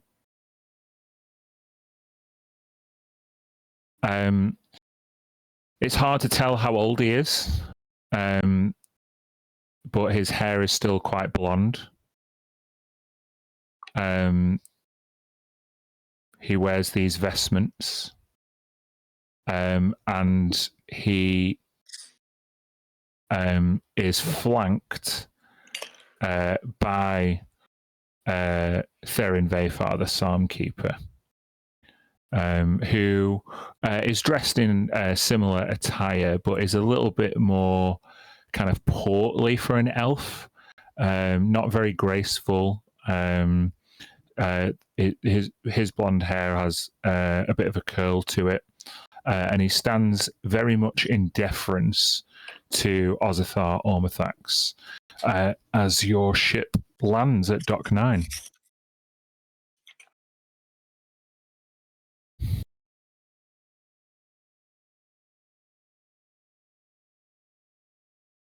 What do you do?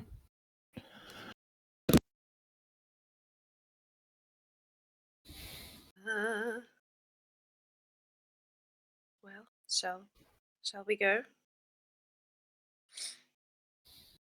Oh, I'm going to bonus action if I can see Ina just to like connect and talk telepathically. Yeah. Just do you think it's probably the best idea to keep Farivold out of sight for now and just get the lay of the land and how the Ascendancy is going to treat you before we bring the old elf up? I think if we do that, we must leave someone with him. The Blades volunteer.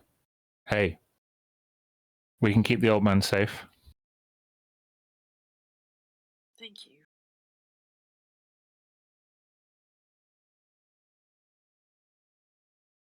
Right. To face the music. As you say that, behind Archseer Ormathax, a choral delegation emerges. And they begin singing a prayer of deference in Rindorian that gives thanks for the grace of House Ormathax for being their spiritual guide and the light in these dark times. It is akin to a national anthem that you would have heard a million times before. Ina. As you disembark the Witterquick, how does Ina feel in this moment? Very, very nervous. And embarrassed at the amount of attention that she seems getting. Like, weird attention that she wasn't expecting. The choir kind of stifles any chatter that you might have heard where you're surrounded by more of the populace of the Shattered Hymn.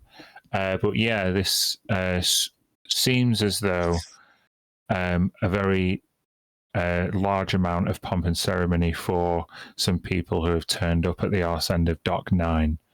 The Harmonium Legion kind of step back and allow Therin Vathar to step forward. His Excellency Archseer Ormathax welcomes you.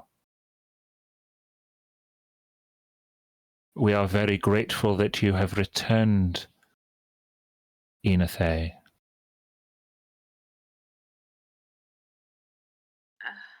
Right. I'm pleased to be back. Your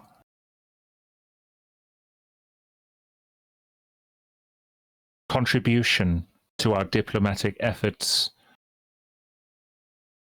may not have gone as you intended, but the Archseer sees through all worries and dispenses with the peddling of rumours and sees through the gossip that might have been generated by such a profoundly significant set of events and sees only the truth.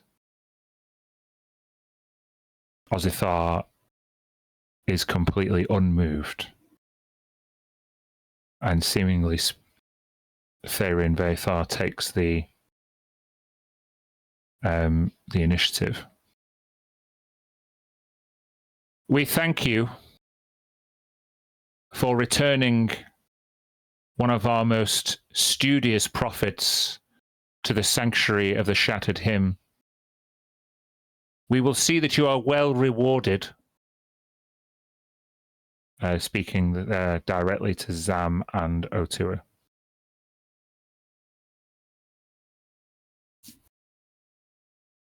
Zam just straightens up, sticks his chest out a little. You're welcome. Yep, yeah. Just turned to Zama. Don't remember all this when we set off. It's not for you, mate.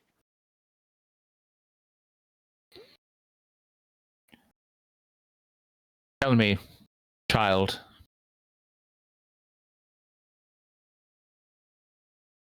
What did you hear?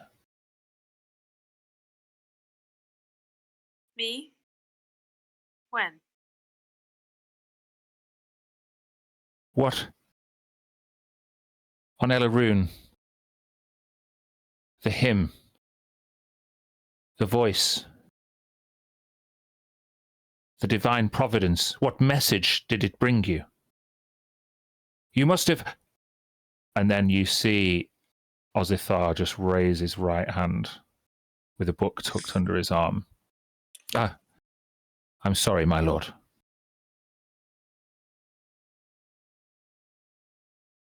Ms. Ilfelrua, it is by order of Archseer Ormithax that you are debriefed in the royal chamber. Your escorts can be accommodated with you, and we will ensure that you are spared no comfort on your return home. Though you may have left under a cloud of relative anonymity, be assured that all of House Ormithax now sees your importance. And no matter what the other houses might make of your recent experiences, it is not for us to try and interpret the gifts, the divine gifts that are bestowed upon us, merely to accept them and to move forward.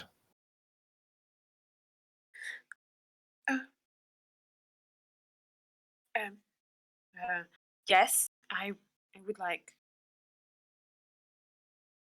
to come with me. Will Donovar be there? You see, he kind of lets out an awkward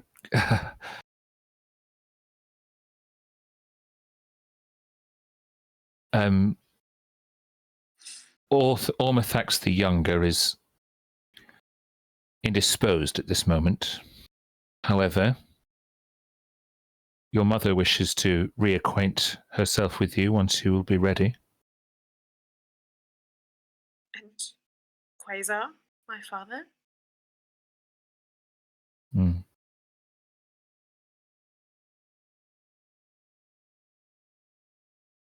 We'll get to that, my dear. You've travelled a long way. We'll get to it. Worry not. You have important duties to dispatch, and we must debrief you in full. Save your questions. Please allow the worries in your mind and the quivering in your heart to rest. You are amongst comrades now, amongst your people.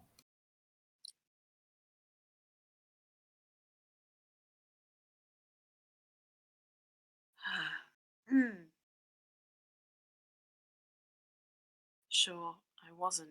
It's my people. Yes, we'll come. Won't we? Turn to everybody. Yeah, Zam steps forward, of course. Britain's right by his side, shoulder to shoulder. Very well. Harmonium Legion, you are dispatched. And you see they all just stamp together in perfect harmony. And they go left and right. And a couple of the Psalm Keeper's aides, all dressed in kind of papal robes, just basically come in alongside you and guide you to the royal accommodation.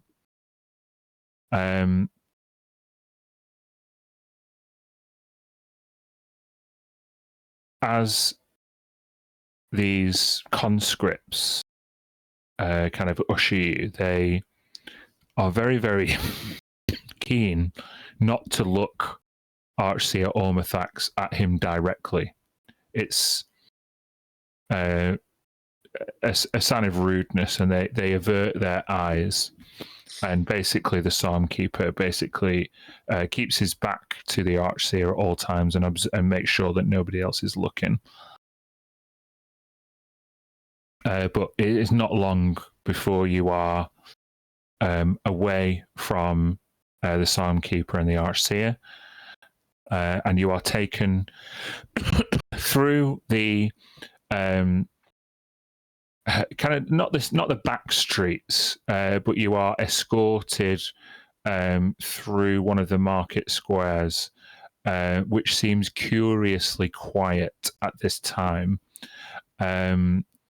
And then through the market squares, you get into the main civic space. You see fountains and statues. The buildings are starting to look a lot more kind of grandiose. You see stained glass windows. I'd like everybody just to make a perception check. Can I just ask, Dan, you know these robes that they're all wearing? Mm. Are they similar in style to what I saw Farivold wearing in my vision? Obviously, he was wearing a plain grey. No, they're not. They're not. The ones that are being worn by this contingent for the Psalmkeeper are, gold and white trim, a lot more, much more finery. Yeah.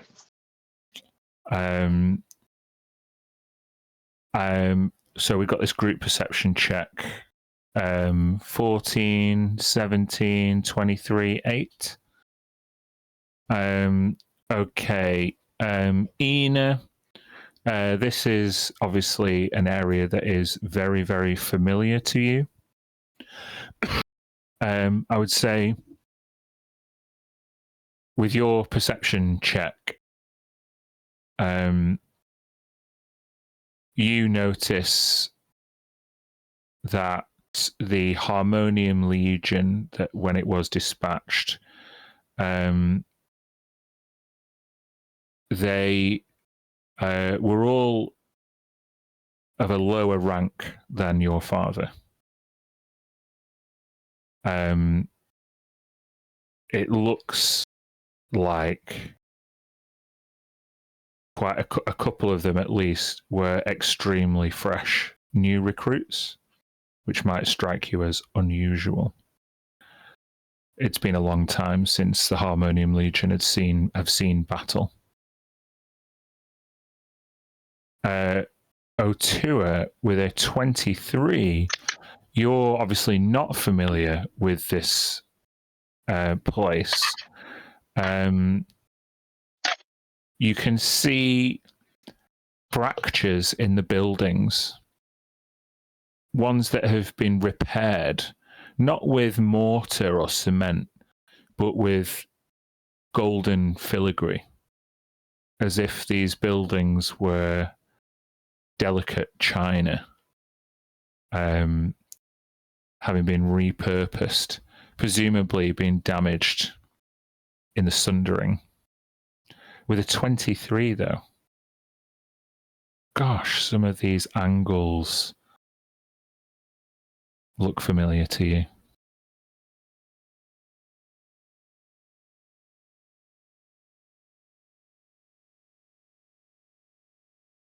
You are brought through a golden archway and led behind white satin curtains and brought through a magical barrier which cuts off what choral echoes you can hear into a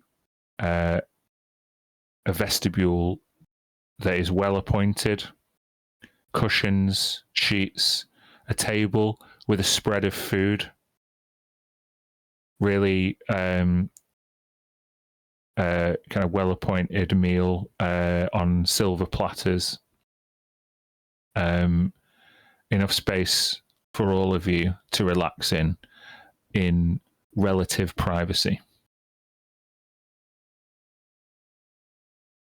The one of the attendees, the Psalm Keeper will send for you, my lady, when you have had chance to relax. Please, if there's anything you need, you must only think it, and we'll be there.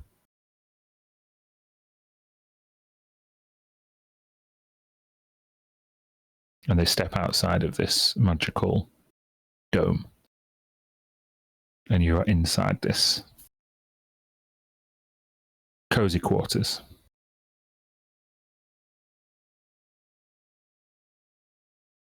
I think. Oh, can't communicate. Sorry, Kirsty, you keep cutting out. It's because your microphone is slightly too far away from your mouth, I think. Because I don't want to get told off. Sorry. Oh no, I did it again then. I don't know why. Oh. Should be It's fine. fine. I just was getting sad that I can't speak to anyone. Take message. Because I'm an idiot.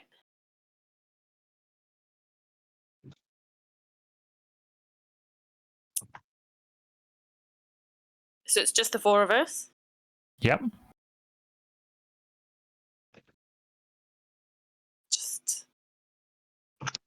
I will look around. I think I'm not going to say anything.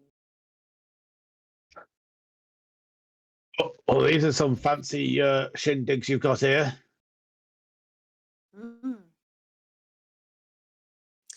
Yes, normally not allowed in this bit. Oh, this isn't where you live? No. But where are we then? This is the royal accommodation, where they greet their fanciest guests. Oh, I thought I was joking when I called you a princess. I didn't realise you were royalty. No, not me.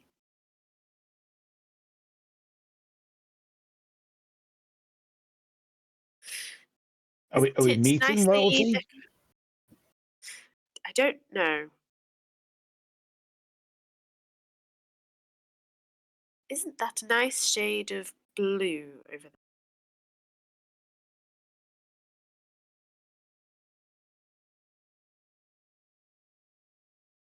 Don't you think, Sam? You're muted, I think, Gav. Hello? There you are. He would say, yeah, the blue. Yeah, it's great. And then immediately go to the door we came in and try and open it. Well, it's like an archway with a curtain across it, and if you pull the curtain, it's you. The barrier really, the kind of cloth barrier, is purely symbolic.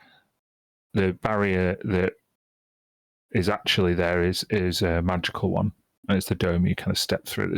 It's translucent, but it's kind of must give this kind of slightly golden glow to it.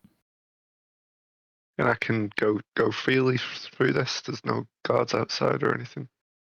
If you step out, you would probably see one of the junior clergy stood not too far away, just waiting patiently to see if you need anything.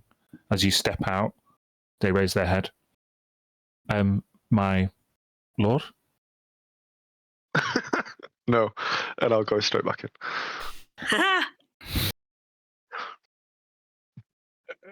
Everything all right, Sam? Oh, they've not locked us in, so it's an improvement to last time. Did they call you something funny? I don't want to talk about it. Listen, Ina, you must know protocol for the ship. You've lived on it your entire life. Shall we not talk about it?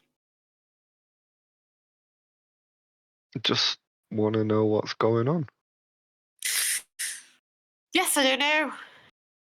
I don't know how long ago this was decorated.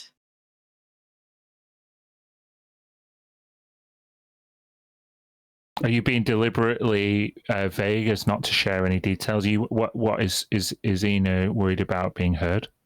Yeah. Clever. What? They said to her, if you think about something, then we'll bring it to you. Mm-hmm. And I think Sam clicks onto that of, okay. Can I step out and pop my head out at what Azam looked at? I'm curious as to what Azam did. Yeah. You kind of pull back the curtain and step through the magical barrier, and you see this one young elf, now with her head up, just smiles at you. Is there anything I can do for you? Oh, that's why, Sam. Drinks? Do you have Of any drinks on course. the ship? We have many fine wines. Lovely. I mean, not too fine. You'd be all right. I feel like a pulse on my arm.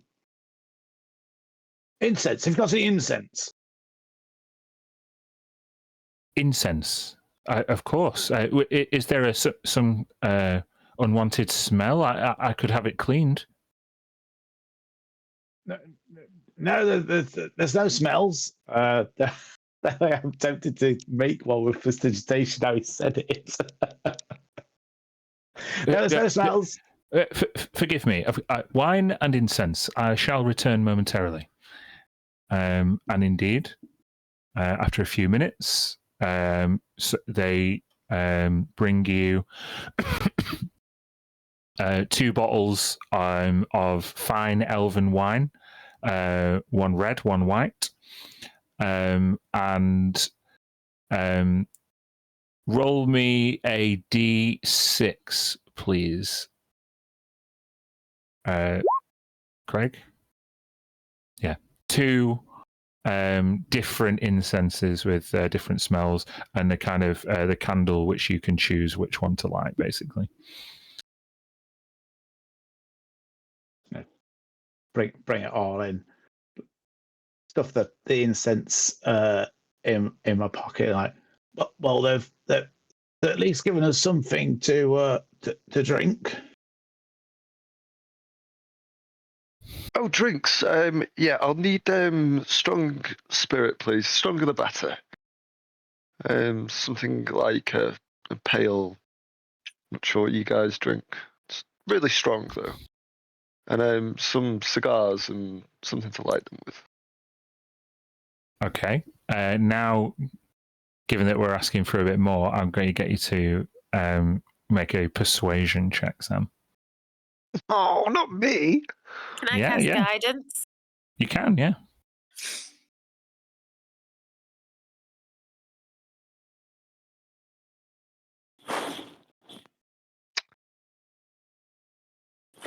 Not very charismatic. With a guidance. D4, is it? Oh, a 4. Oh, 17. We do have smoking implements and something a little stronger. Of course, that's fine. A glass bottle as well, if for the spirit, if you can. Okay. Bear with me 1 second.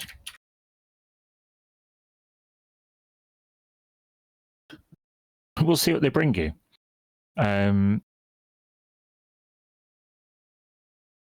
Roll me a D100, please. Gav? 25.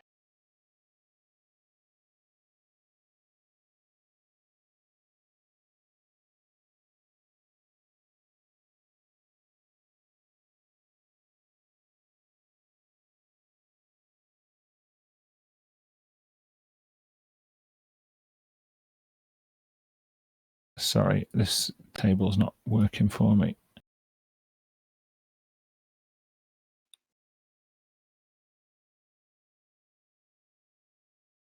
Bear with me. Here we go. 25.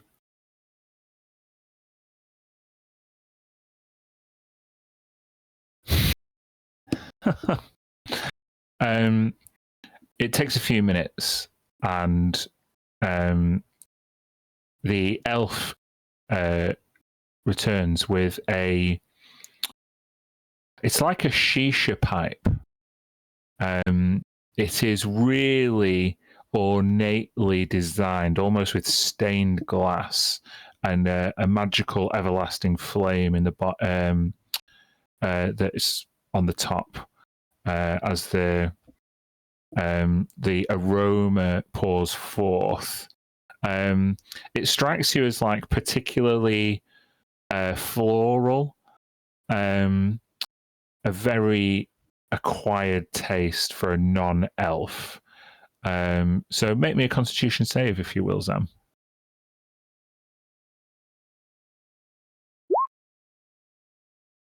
11. 11. I would say that you, the aroma is not. It's not exactly appealing, but it's not exactly off-putting either. For that, you could, take a few drags and, kind of get through it. It's definitely not what you were hoping for in terms of a cigar. The drinks that they bring you, they look quite apologetic, but they lay out 4 of these small glasses, and they seem to be topped like with a white yogurt and a purplish liquid underneath. It's nourishing. It's got a blueberry flavor. It doesn't feel too alcoholic. But do you all partake? Am I familiar with it? Yeah.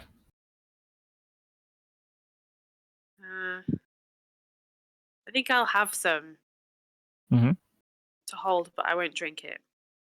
Okay. Then everybody who drinks it,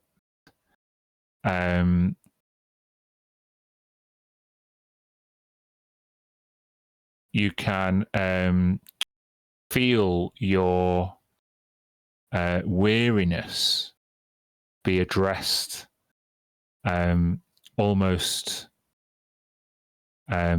instantly. It's not it's not a drink that you would enjoy if you're on a night out. It's quite thick and stodgy, but the lightness of the blueberry and the nourishment of the yogurt combines to give the rest of you, Zam, Kryn, and Otua, advantage on your next Constitution saving throw until the end of the day, and 1d4 temporary hit points. Hey. God damn it. I think after downing some of that, he'll down it. It's not Kryn's thing. He's like, no, this is the wrong week to quit drinking. And he'll take out the... he'll reach into his trench coat pocket and take out there's still like half a bottle of the whiskey that he got on Kython before he left.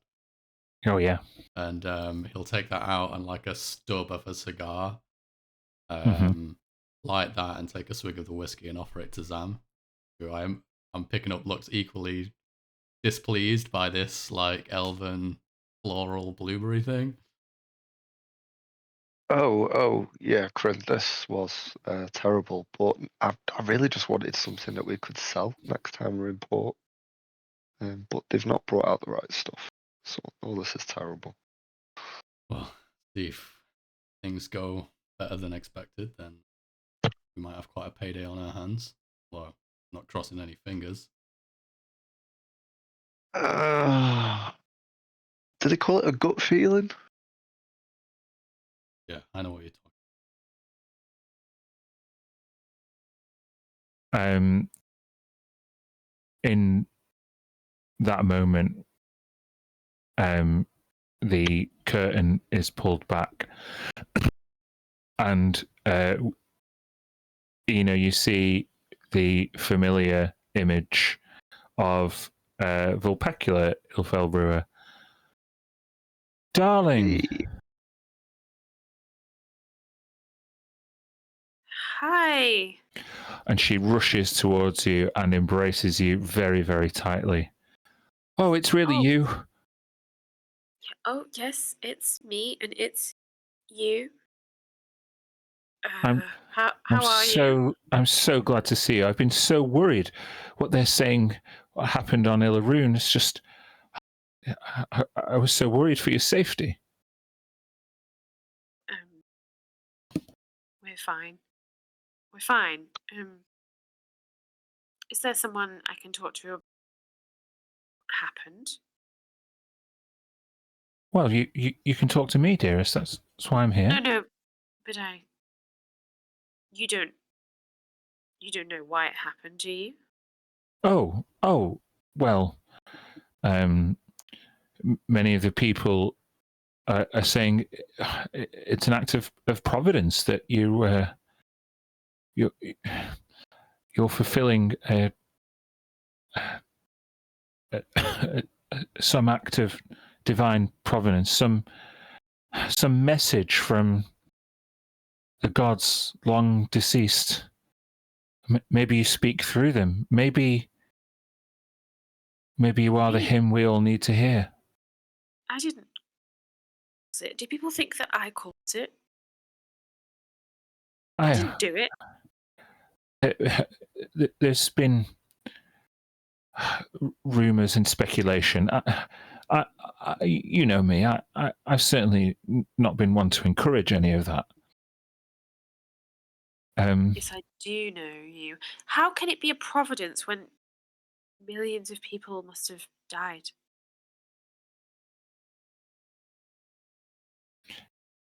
Well, that is an unfortunate consequence of what happened, and I'm sure that the Archseer is trying to find the reason why such a profound act of destruction needed to happen. But there must be a reason, and that reason must be something to do with you, dear. Can I talk to Dornavar, please? All right. I'm afraid ever since you were sent to Elaroon, Dornavar's been so busy. I haven't been able to reach him myself. Or maybe I can look for him. I know where he lurks. Oh, I'm sure. Do you have an appointment with the Archseer? I don't know. Maybe. Where's Father?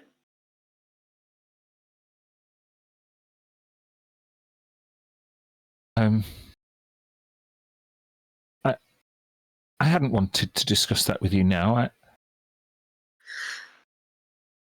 Well, I want to discuss it. Please tell me where he is. I'd like to speak to him as well. Make a persuasion check. Okay. Whatever I roll, it's +2 because I did my thing.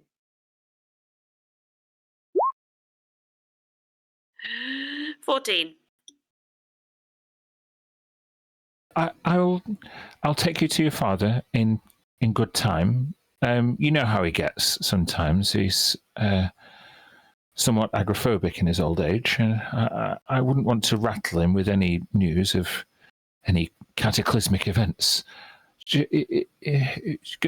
Ensure you make your appointment with the Archseer and tell him honestly what happened, and I'm sure we can get this, extract the meaning of these events. Whatever they are, they're very important for us, dear. We've been very lucky. Lucky?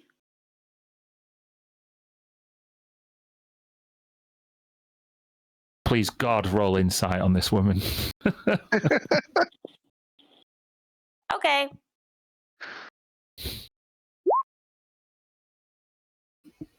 12. But can I guide myself?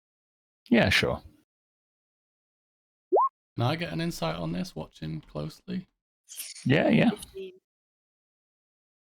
Come on.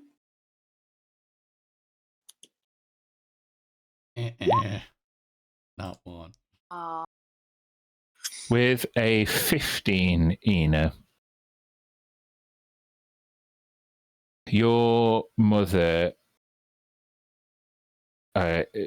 genuinely cares about your well-being, but is putting on a brave, optimistic front, and actually seems a bit more scared than you've ever really seen her admit.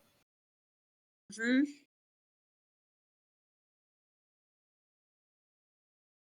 So the most important thing is that you're okay. Okay. Is any of it like performative? With a 15, it's hard to tell. She's a whole mix of emotions. Yeah.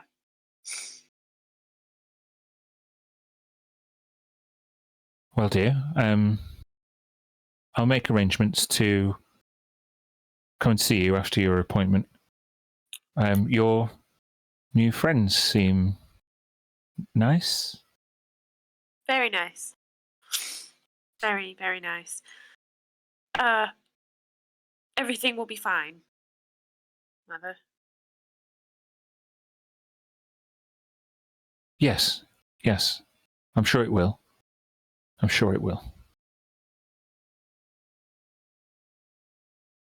And she mutters something under her breath, and then kind of puts on this brave smile. Did I catch any of what she muttered? Can make a perception check. Can I be guided again? Yeah.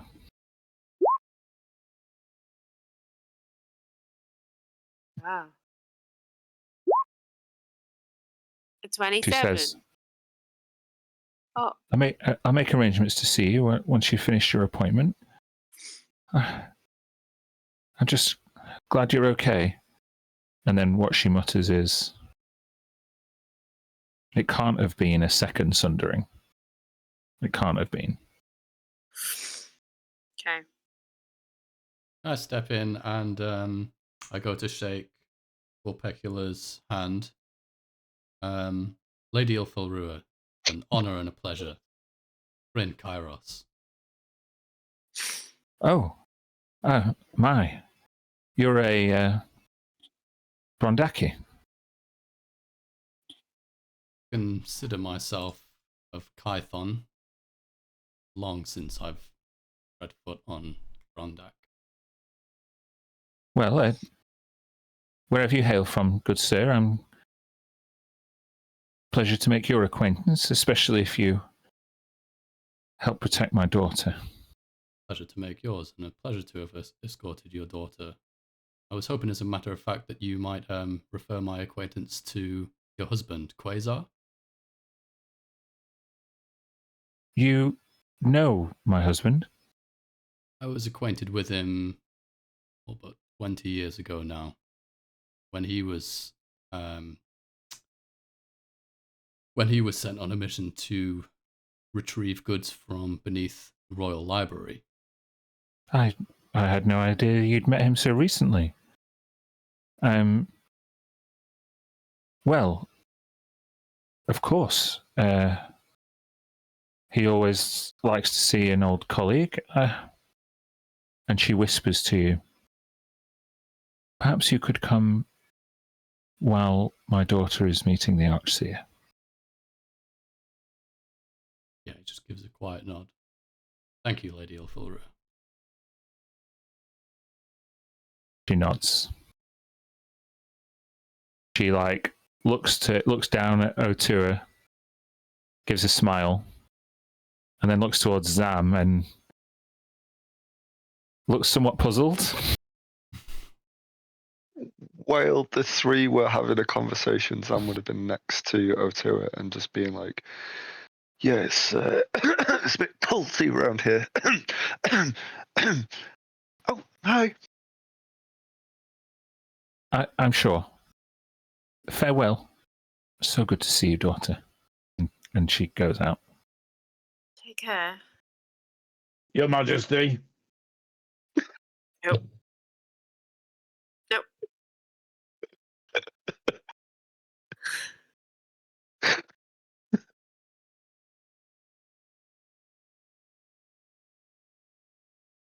Anything else anybody wants to say or do? Did she say that was your mother? My mother, yes.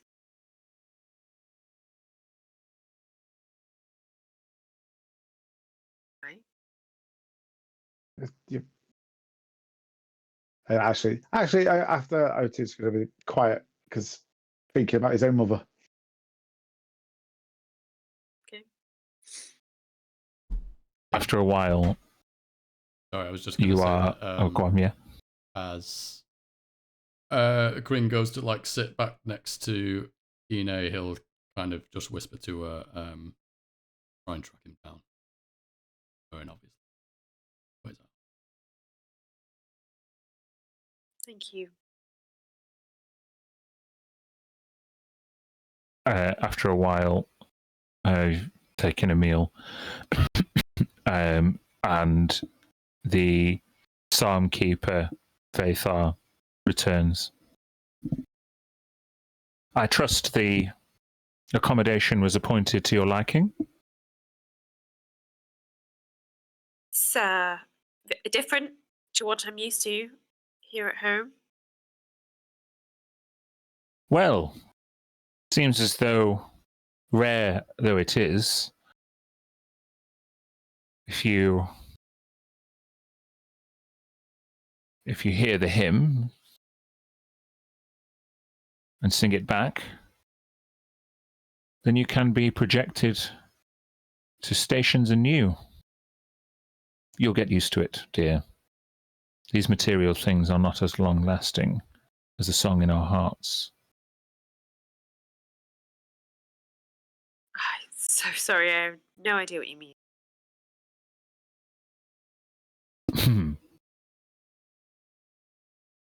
If you'd like to join me,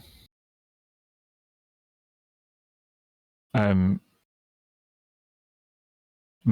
Ilfelrua has made arrangements for you, looking to Kryn. I can have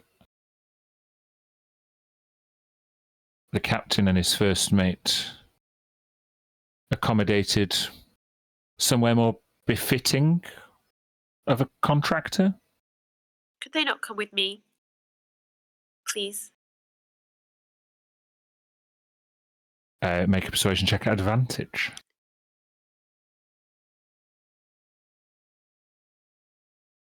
I'd also like to guide myself here.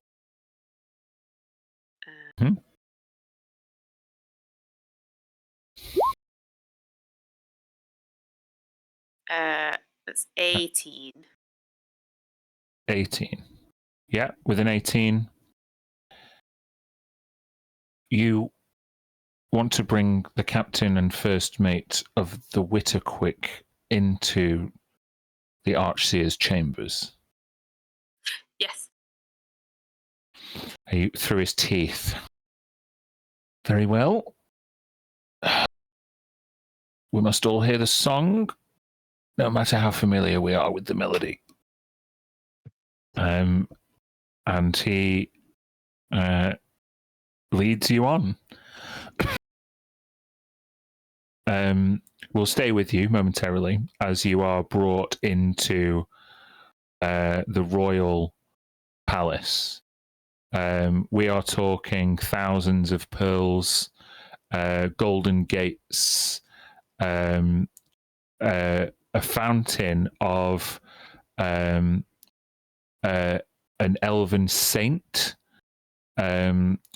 who sits riding a unicorn, holding a lance in the air with a cape flowing back behind them. What is interesting, well, I'll tell you, you can make a perception check if you like, anyone who's there.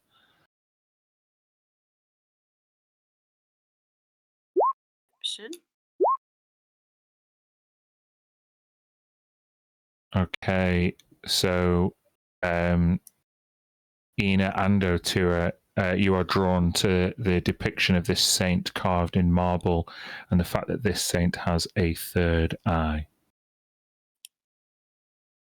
Oh. Do I know the saint? Make a history check. Come on. Oh, it's just a 12. It's not an advantage. Ina, who's that? I'll let you guide yourself if you want. Yeah.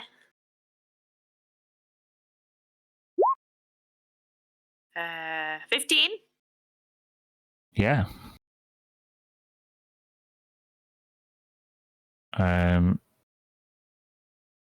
Here you go.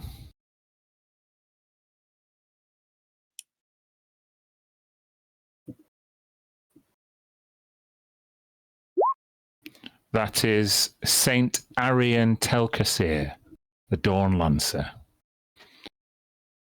An ascetic knight of House Corinith. Sorry, it should say House Ormathax, that. Apologies. Not House Corinith. Who tamed the unicorn Cerathos, born from the light of the Spire of Dawn itself. That's what it says, we'll say, on a plinth below. Legends say his lance shone brighter than the suns of three systems when he faced the first Mind Flayer incursion.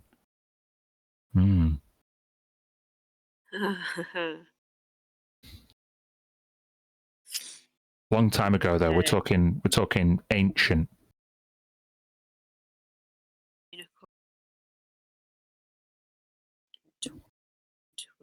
Beer, cool. That Otua is Saint Arian Telkos. Never really paid much attention to it. Extra eye. It's like yours. Is it a common thing with you elves? No. Not that I know of. I never saw it, but I also haven't really seen anyone for the last 100 years or so. Does that mean you're going to get a statue? No. Nope, certainly not. Have to tame a unicorn and fight horrendous beasts. Never do that. Oh, I have to ask Faravold about these unicorns. You are received at the direction of the Psalm Keeper into the royal chamber, where you see the Archseer Ormathax sat on a throne. When the doors close behind you, you see that the chamber is naturally illuminated. You see pillars of marble, also repaired with gold filigree. You see stained glass windows that have been repaired in this kind of asymmetrical pattern, trying to recover and preserve as much of the stained glass as possible. You see that much of the throne is in this kind of like pearlescent marble, and he sits in kind of princely kind of Renaissance era like thigh socks and like puffy trousers with this papal vestment like over the top, and he sits cross-legged on a cushion. He places the orb to his left on like a wine cooler stand almost, and as he places it into the stand, it just floats. And you can see there's like a spinning galaxy inside the orb. And when he lets go of the book, it freezes in place. And he places his palms upwards, his hand in hand, and he sits with his blindfold. And for the first time, he addresses you directly.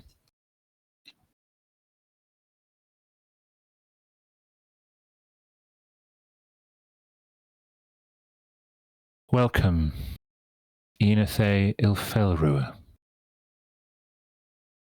librarian of the Reliquary of Echoes.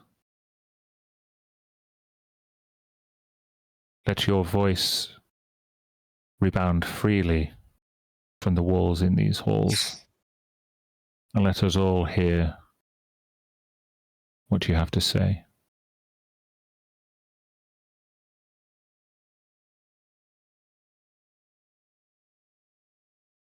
Me? Worry not, my child. For you have positioned us into a new era.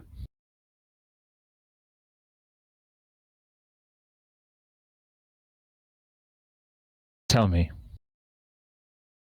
what do you think the meaning of this new era will be?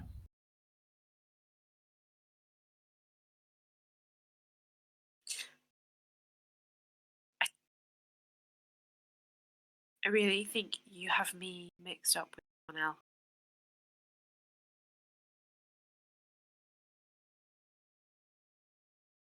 The other members of the Triarchy would echo such sentiments. They would have me deliver you to them.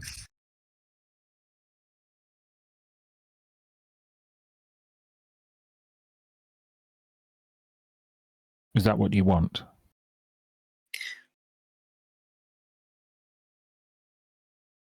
I don't think I deserve to be arrested. So I don't think that I deserve to be celebrated.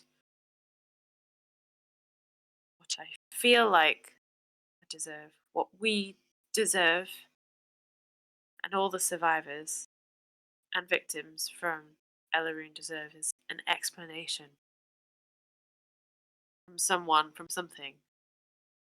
But it's not me. Your mind is filled with questions. Your heart is filled with doubts. Rest assured, Enethe,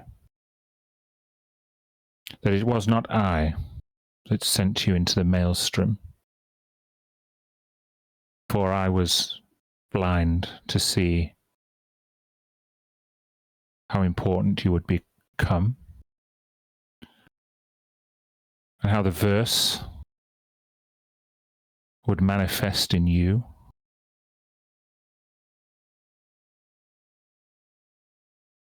We have seen it before.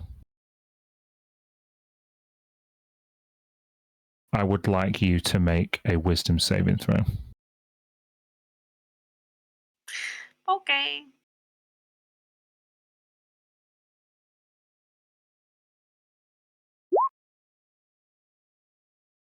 Ten.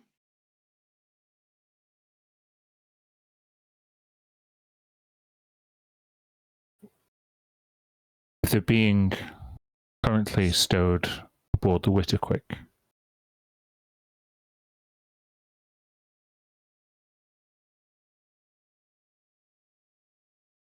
the divine providence of which I speak is not a result of the Veilthirian incident.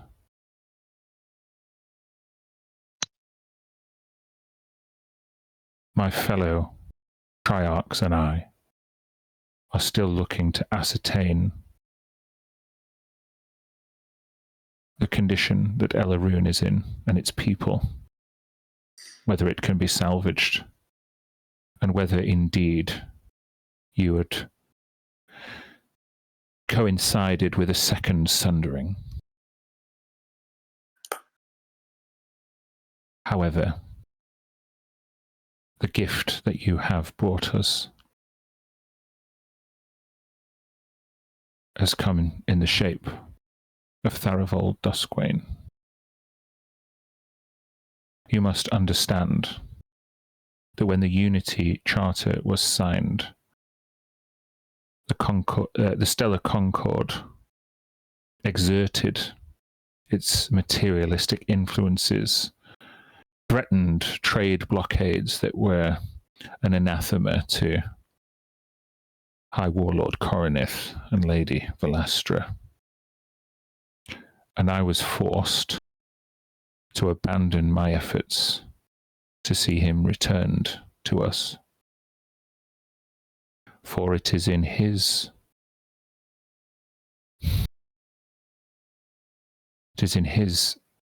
echo that we shall be able to trace the reverberations of the sundering and ascertain the way to save our people. The Stellar Concord have hoarded that information for too long, and we know not what progress they made. But you have halted it. And for that, House Ormathax is forever in your debt. They were torturing him. They were torturing him. He looks up and takes in a deep breath. Tharivold Duskwain is in much pain. He shall find rest here. You won't harm him. We will treat him with caution and the respect which his significance in our history deserves. Can I make an insight check on this guy? You can at disadvantage. He is wearing a blindfold and speaks deliberately or mysteriously. Yeah. 18. With an 18. You don't know Ozithar Ormathax's character, but you don't doubt his conviction. He's not deliberately lying to you, but he does see Ormathax as he does see Tharivold as extremely important.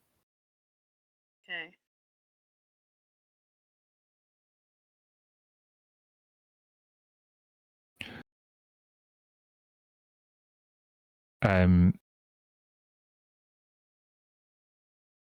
Both Zam and O2, I need you to make wisdom saving throws.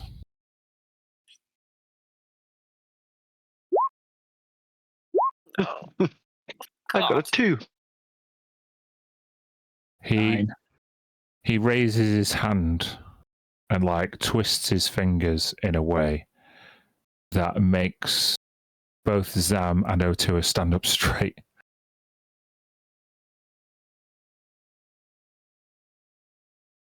Return to your ship and bring me Tharivold Duskwain this evening. After the curfew has been set in place.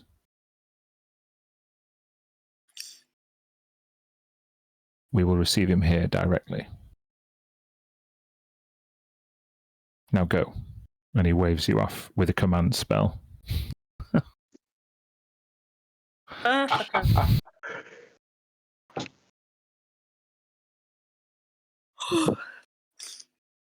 kind of don't want to do this, but I can't help it.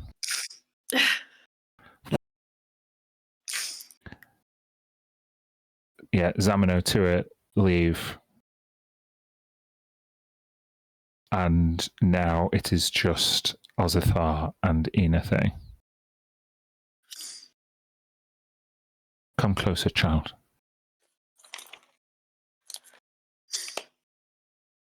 I will. Do you look directly at him? No. I heard guidance earlier to not, right? Saw other people earlier not doing it. Mm-hmm. You would know culturally that it's rude. Yeah. I read it in a book somewhere. Yeah. As you approach Ozithar,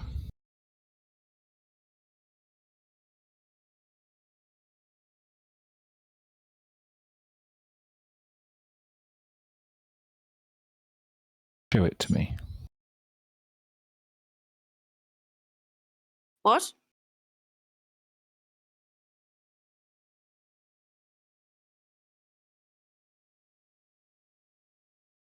He touches the center of his forehead.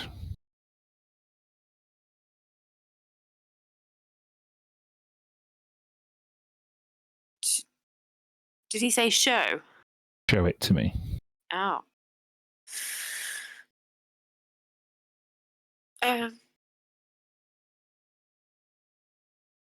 No.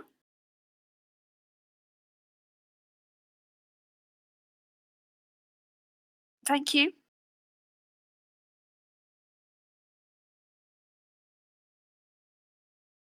He looks down, disappointed. And he begins to reach behind his head to undo his blindfold. And as if to win your trust, he removes it. And you can see two milky white eyes and golden eyelashes and white blonde eyebrows. Uh-huh. And a crease in the middle of his head.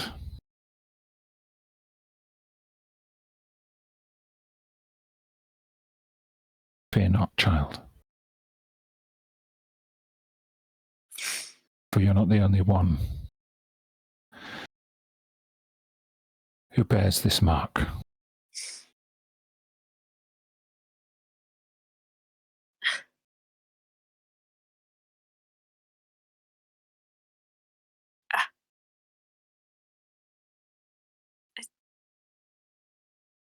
I'm sorry, I didn't mean to disrespect you.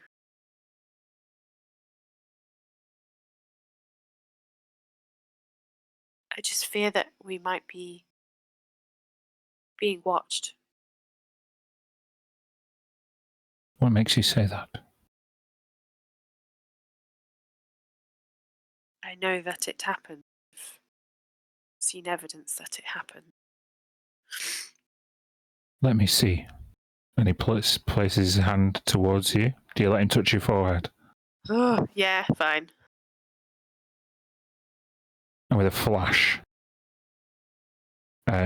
everything that has happened since you left Dock 9 the last time replays in his head. Oh no.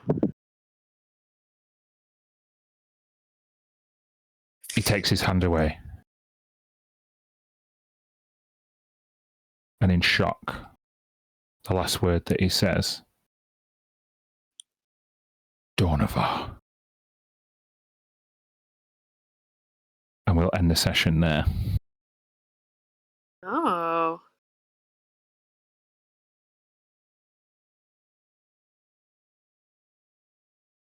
Cool. Thank you very much for joining us, everybody. Aboard the Shattered Hymn, finally. Yeah. We will see what happens. Will we get Tharivold to the meeting? What has the Archseer now realized? And where the hell is Quasar? All of these answers, hopefully, to come in future. See you next time. Thanks for joining us. Bye.